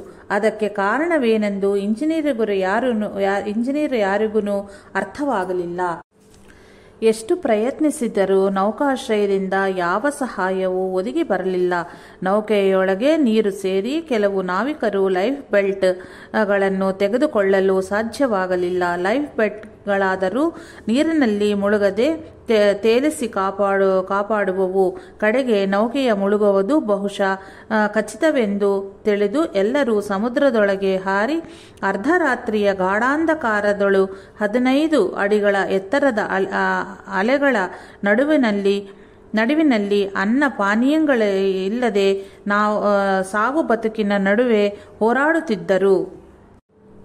ಹೀಗೆ 30 ಗಂಟೆಗಳ ಅನಂತರ ಅವನಲ್ಲಿ ಶಕ್ತಿ ಲೋಪಿಸಿ ಸಾವು ಖಚಿತವೆಂದು ತಿಳಿದು ಬಾಬಾರನ್ನು ಆರ್ತನಾಗಿ ಪ್ರಾರ್ಥಿಸಿದಂತೆಯೇ ಒಂದು ದೊಡ್ಡ ಮರದ ದಿಮ್ಮಿ ತನ್ನ ಕೈಗೆ ಆಸರಾಗಿ ದೊರೆಯಿತು. ಕಡೆಗೆ ಜಲಕೇಂದ್ರ ಎಂಬ ಮತ್ತೊಂದು ನೌಕೆಯು ಅತ್ತ ಸಾಗುತ್ತಲಿರಲು ಇವರೆಲ್ಲರನ್ನೂ ರಕ್ಷಿಸಿತು.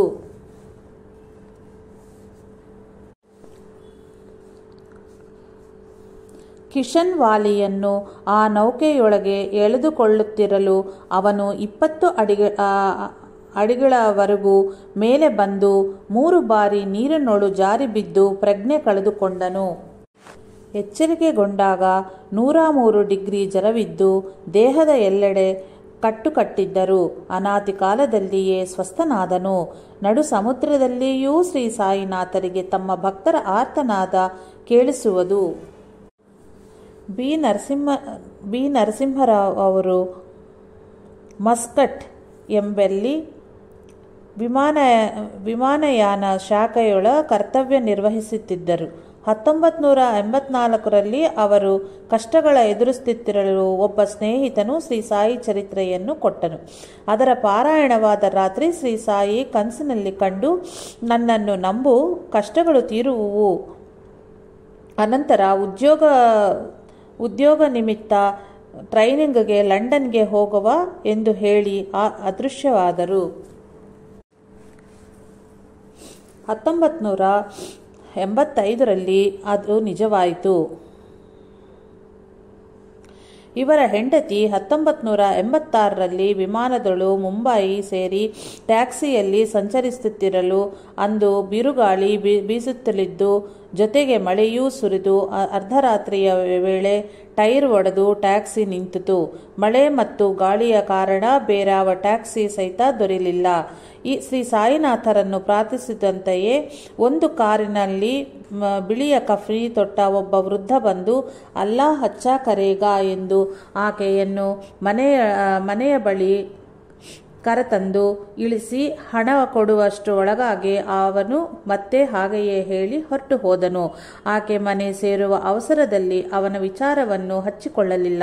ಅನಂತರ ಶಿರಡಿಯ ಸೇರಿ ದ್ವಾರಕಾಮಾಯಿಯಳು ಕುಳಿತಿದ್ದ ಸಮಯದಲ್ಲಿ ಆಕೆಗೆ ಸ್ಮರಣೆಯಾಯಿತು. ಆ ವೃದ್ಧನು ಶ್ರೀ ಸಾಯಿಬಾಬಾರ ಅಂತೆಯೇ ಇದ್ದನು.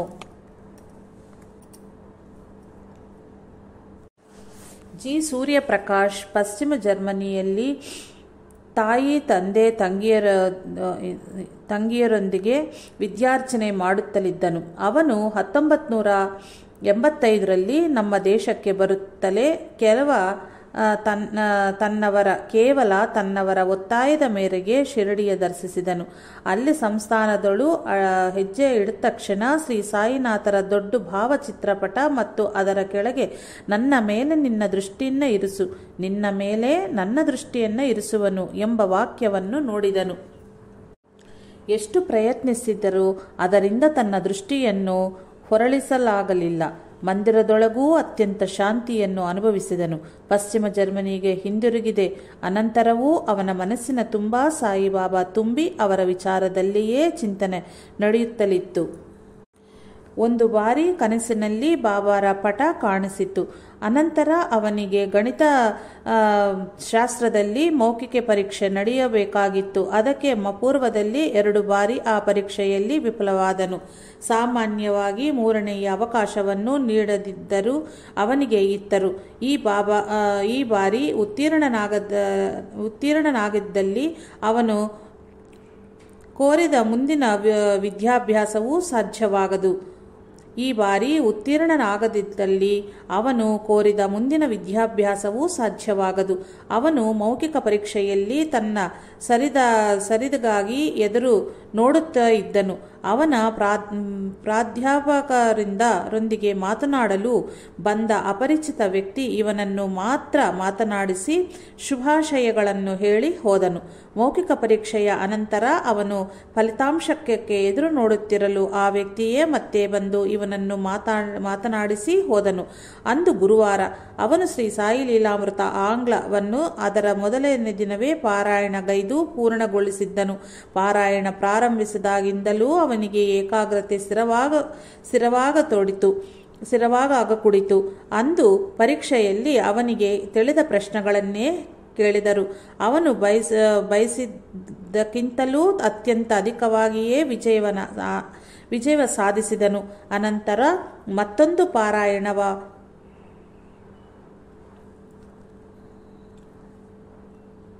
ಪೂರೈಸುತ್ತಲೇ ಮತ್ತೊಂದು ಪರೀಕ್ಷೆಯಲ್ಲಿಯೂ ಉತ್ತೀರ್ಣನಾದನು.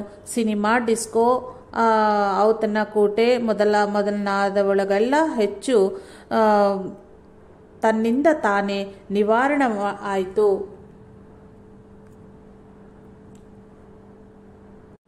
ಸಿನಿಮಾ, ಡಿಸ್ಕೋ, ಔತಣಕೂಟ ಮೊದಲಾದವುಗಳ ಹುಚ್ಚು ತನ್ನಿಂದ ತಾನೇ ನಿವಾರಣವಾಯಿತು.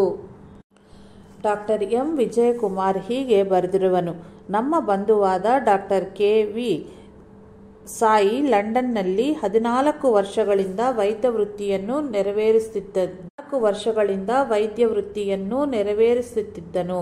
ಅವನು 1983ರಲ್ಲಿ ಒಂದು ದಿನ ಪ್ರಜ್ಞೆ ತಪ್ಪಿ ಬಿದ್ದ ಕಾರಣ ದೊಡ್ಡ ಆಸ್ಪತ್ರೆಗೆ ಹೊತ್ತೊಯ್ದರೆಂದು ದೂರವಾಣಿಯ ಕರೆ ಬಂದಿತ್ತು.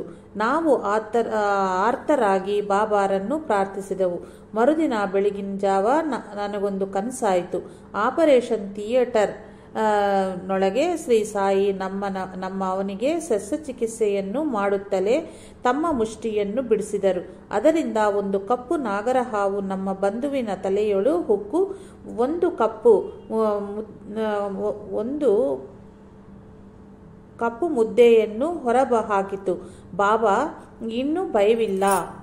ಇನ್ನೂ ಭಯವಿಲ್ಲ, ಅವಶ್ಯವಾದದ್ದು ಮಾಡಿರುವೆನು ಎಂದರು. ವೈದ್ಯರು ರೋಗಿಯ ತಲೆಯಿಂದ ದೊಡ್ಡ ವ್ರಣವನ್ನು ತೆಗೆದು ಶುಭ್ರಗೊಳಿಸಿರುವರೆಂದು 4ನೇ ದಿನ ನಮಗೆ ಸುದ್ದಿ ತಲುಪಿತು. ಹೋಮಿ 12 ವರ್ಷ ವಯಸ್ಸು ಎಂಬುವನಿಗೆ ಸದಾ ಆಯಾಸ, ಎದೆ ಸೂಲಿ ಉಂಟಾಗಿತ್ತರೆಂದು ಪರೀಕ್ಷೆ ಮಾಡಿ ಅವನಿಗೆ ಹೃದಯದಲ್ಲಿ ರಂಧ್ರವಿರುವುದು, ಅಮೆರಿಕಾದಲ್ಲಿ ಶಸ್ತ್ರಚಿಕಿತ್ಸೆ ಮಾಡಬೇಕೆಂದು ವೈದ್ಯರು ಹೇಳಿದರು. ಮೇ 16, 1976 ಅಮೆರಿಕಾದ ಹೋಸ್ಟನ್ ನಗರದ ಸೈಂಟ್ ಲೂಕ್ ಆಸ್ಪತ್ರೆಯಲ್ಲಿ ಸೇರಿಸಿದರು. ಅವನಿಗಿನ್ನು 2 ದಿನಗಳಲ್ಲಿ ಶಸ್ತ್ರಚಿಕಿತ್ಸೆ ಮಾಡುವರೆನ್ನಷ್ಟರಲ್ಲಿಯೇ ಹೋಮಿ ಅವನ ಸ್ನೇಹಿತನಿತ್ತ ಬಾಬಾರ ಪಟವನ್ನು ಮುಂದಿರಿಸಿಕೊಂಡು ಊದಿಯನ್ನು ಬಾಯಲ್ಲೂ ಹಾಕಿಕೊಂಡು ಸ್ವಲ್ಪ ಎದೆಗೆ ಹಚ್ಚಿಕೊಂಡನು. ಮೇ 20 ಗುರುವಾರದಂದು ಡಾಕ್ಟರ್ ಡಾಂಟನ್ ಕೂಲಿ ಅವನನ್ನು ಮತ್ತೆ ಪರೀಕ್ಷಿಸಿ, ಇದೆಂತಹ ಅದ್ಭುತ, ಇವನ ಹೃದಯದ ರಂಧ್ರ ಮುಚ್ಚಿ ಹೋಗಿದೆ, ಶಸ್ತ್ರಚಿಕಿತ್ಸೆಯ ಅವಶ್ಯವಿಲ್ಲವು ಎಂದರು. ಇ.ಎಸ್. ಸಾನಿ ಮುಂಬೈಗೆ ಹೃದಯ ಸಂಬಂಧಿತ ಕಾಯಿಲೆ ಬರಲು ಅಕ್ಟೋಬರ್ 21, 1981 ಲಂಡನ್ ನಗರದ ಆಸ್ಪತ್ರೆಗೆ ದಾಖಲಿಸಿದರು. ಮೊದಲು ಯಶಸ್ವಿಯಾಯಿತೆಂದು ಭಾವಿಸಿದ ಶಸ್ತ್ರಚಿಕಿತ್ಸೆಯು ವಿಫಲವಾಗಿ 20ನೇ ದಿನ ಅವನಿಗೆ ಪ್ರಜ್ಞೆ ತಪ್ಪಿ 6 ದಿನಗಳು ಕೋಮಾದಲ್ಲಿ ಇದ್ದನು. ಮೊದಲು ಯಶಸ್ವಿಯಾಯಿತೆಂದು ಭಾವಿಸಿದ ಶಸ್ತ್ರಚಿಕಿತ್ಸೆಯು ವಿಫಲವಾಗಿ 20ನೇ ದಿನ ಅವನಿಗೆ ಪ್ರಜ್ಞೆ ತಪ್ಪಿ 6 ದಿನಗಳು ಕೋಮಾದಲ್ಲಿ ಇದ್ದನು.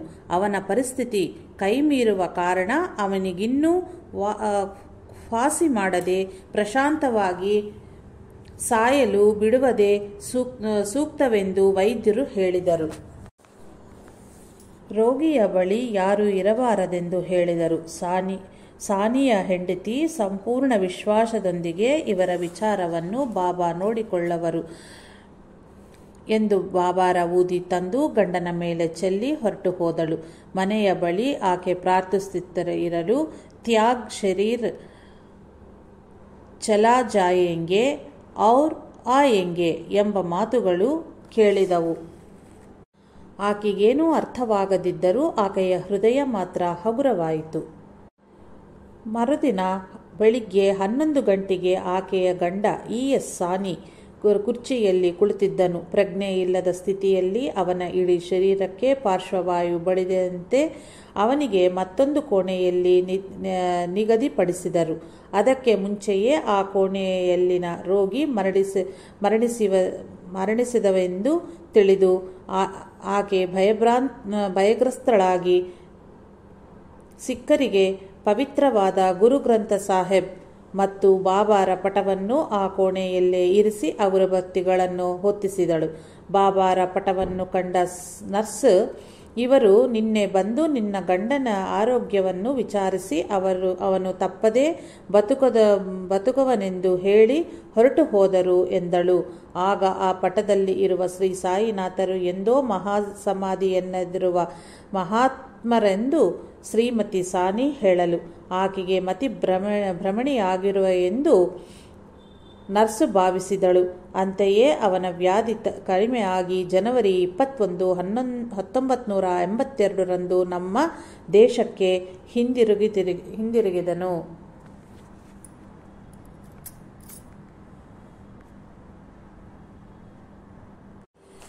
ಸಿ. ಸಿಂಹಾಚಲಂ ಅವರು ಹೀಗೆ ಬರೆದಿರುವರು. ಸ್ನೇಹಿತರಾದ ಆಂಜನೇಯುಲವರ 9 ವರ್ಷದ ಮಗಳಿಗೆ ದಿನವೂ ಜ್ವರ ಬರುತ್ತಿದ್ದ ಕಾರಣ ಬಡಿತ ಬಲಹೀನವಾಗಿದ್ದಳು. 9 years ಬೇಬಿ. ವೈದ್ಯರು ಅವರ ಮಗಳಿಗೆ ಶ್ವಾಸನಾಳದೊಳು ರಂಧ್ರವಿದೆ ಎಂದು ಶಸ್ತ್ರಚಿಕಿತ್ಸೆ ಅತ್ಯಗತ್ಯವೆಂದು ತಿಳಿಸಿದರು. ನಾನು ಅವರಿಗೆ ಬಾಬಾರನ್ನು ಆಶ್ರಯಿಸರೆಂದು ಹೇಳಿದನು. ಅವನು 2 ರೂಗಳನ್ನು ಬಾಬಾರಿಗೆ ದಕ್ಷಿಣೆಯಾಗಿ ಇರಿಸಿ ಹರಕೆ ಹೊತ್ತು ಶಿರಡಿಯ ಊದಿಯನ್ನು ಮಗಳಿಗೆ ಕೂಡ ಕೊಡಲಾರಂಭಿಸಿದರು. ಅವರು ಅನಂತರ ರಜೆ ಹಾಕಿ ತಮ್ಮ ಮಗಳನ್ನು ಶಸ್ತ್ರಚಿಕಿತ್ಸೆಗೆಂದು ಮದ್ರಾಸ್ಗೆ ಕರೆದೊಯ್ಯುವಾಗ ಮತ್ತೆ ತಾವು ಎಂದು ಕರ್ತವ್ಯಕ್ಕೆ ಹಿಂದಿರುಗುವವೋ ಹೇಳಲಾರೆಂದರು. ಆದರೆ 4ನೆಯ ದಿನವೇ ಅವರು ಹಿಂದಿರುಗಿ ಬಂದರು. ಕಾರಣ ಅವರ ಮಗಳ ಶ್ವಾಸನಾಳದೊಳು ಯಾವ ಸಮಸ್ಯೆಯೂ ಇಲ್ಲವೆಂದು ವೈದ್ಯರು ತಿಳಿಸಿದರಂತೆ.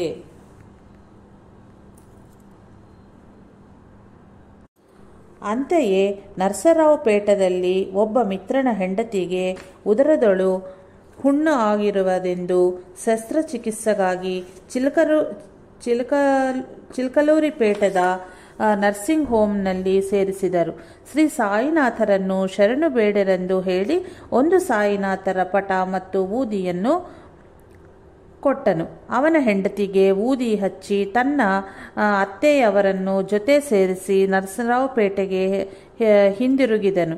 ಆ ದಿನವೇ ಶಸ್ತ್ರಚಿಕಿತ್ಸೆ ನಡೆಯಬೇಕಾದಿತ್ತು. ಆದರೆ ಅದರ ಸಾಯಂಕಾಲ 6 ಗಂಟೆಗೆ ಅವನ ಹೆಂಡತಿ ಮತ್ತು ಅತ್ತೆ ಹಿಂದಿರುಗಿ ಬಂದರು. ವೈದ್ಯರು ಮತ್ತೆ ಪರೀಕ್ಷಿಸಿ ಹೊಟ್ಟೆಯಲ್ಲಿ ಹುಣ್ಣು ವಾಸಿಯಾಗಿರುವ ಕಾರಣ ಶಸ್ತ್ರಚಿಕಿತ್ಸೆಯ ಅವಶ್ಯವಿಲ್ಲವೆಂದು ಹೇಳಿದರಂತೆ. ಶ್ರೀಮತಿ ಎಸ್. ಲಕ್ಷ್ಮೀಕಾಂತಮ್ಮನವರು ಹೀಗೆ ಬರೆದಿರುವರು: ನಾವು ಒಂದೆಡೆ ಕೌಟುಂಬಿಕ ಸಮಸ್ಯೆಗಳಲ್ಲಿ ಕುಂದುತ್ತಿರಲು ನಮ್ಮವರಿಗೆ ಗಂಟ್ಲು ಸೂಲಿ ಬಂದಿತ್ತು. ಒಂಗೋಲು ವೈದ್ಯರು ಪರೀಕ್ಷೆ ಮಾಡಿ ಅದು ಕ್ಯಾನ್ಸರ್ ಎಂದು ಹೇಳಿ ಮದ್ರಾಸಿಗೆ ಕರೆದೊಯ್ಯಿರೆಂದರು. ಕೈಯಲ್ಲಿ ಬಿಡಿ ಕಾಸು ಇಲ್ಲ. ಚಿಕಿತ್ಸೆಗೆ 10,000 ಆಗುವುದೆಂದರು. ದಿಕ್ಕು ತೋರದೆ ಸೋದರಾದ ಶರ್ಮಾ ಮನೆಗೆ ಹೋದನು. ಅವರು ಬಾಬಾರ ಫೋಟೋ ತೋರಿಸಿ ಅವರಲ್ಲಿಯೇ ಶರಣಾಗು, ಭಯಪಡಬೇಡ ಎಂದರು. ನಾನು ಅಂತೆಯೇ ಮಾಡಿದೆನು. ಹೇಗೋ ಮಾಡಿ 1,400 ರೂಗಳನ್ನು ಹೊಂದಿಸಿಕೊಂಡು ಮದ್ರಾಸು ಸೇರಿದನು. ಕೋಣೆಯೊಳು ಬಾಬಾರ ಫೋಟೋ ಇರಿಸಿ ಎಲ್ಲವನ್ನೂ ನೀವೇ ನೋಡಿಕೊಳ್ಳರೆಂದು ನಮಸ್ಕರಿಸಿದನು. ಮರುದಿನ ಮೊದಲು ನಮ್ಮವರನ್ನೇ ಪರೀಕ್ಷೆಗೈದು 1 ರೂಪಾಯಿಯನ್ನು ಮಾತ್ರವೇ ಫೀಸು ಎಂದು ತೆಗೆದುಕೊಂಡರು. 12 ಗಂಟೆಗೆ ಆಸ್ಪತ್ರೆಯಲ್ಲಿ ಸೇರಿಸಿಕೊಂಡರು. ನಮ್ಮ ಅವರಿಗೆ ರಕ್ತ ನೀಡಬೇಕೆನ್ನಲು ನನ್ನ ಭಾವನವರೇ ರಕ್ತ ಕೊಟ್ಟರು. ಒಂದು ದಿನ ಬೆಳಿಗ್ಗೆ ನನಗೆ ಅತ್ಯಂತ ಶಾಂತಿ ಮತ್ತು ಉತ್ಸಾಹ ತುಂಬಿತು. ಕಣ್ಣಿಗೆ ಯಾವ ವ್ಯಕ್ತಿ ಕಂಡರೂ ಅವರೊಳು ಶ್ರೀ ಸಾಯಿನಾಥರೇ ಕಾಣುತ್ತಿದ್ದರು. ಆಸ್ಪತ್ರೆಗೆ ಸೇರುತ್ತಿದ್ದಂತೆಯೇ ಅಂದುಕೊಂಡದಕ್ಕಿಂತಲೂ 10 ದಿನಗಳ ಮುಂಚೆಯೇ ಚಿಕಿತ್ಸೆ ಪೂರ್ಣಗೊಂಡು ನಮ್ಮ ಅವರನ್ನು ಡಿಸ್ಚಾರ್ಜ್ ಮಾಡಿದರು. 10,000ವೆಂದು ಭಾವಿಸಿದೆವು. ಆದರೆ 10 ನೂರುಗಳ ಖರ್ಚಿನ ಮಾತ್ರದಿಂದಲೇ ಮನೆ ಸೇರಿದನು. ಶ್ರೀ ಸಾಯಿನಾಥಾರ್ಪಣಮಸ್ತು. ಶುಭಂ ಭವತ್ತು. ಜೈ ಸಾಯಿ ಮಾಸ್ಟರ್.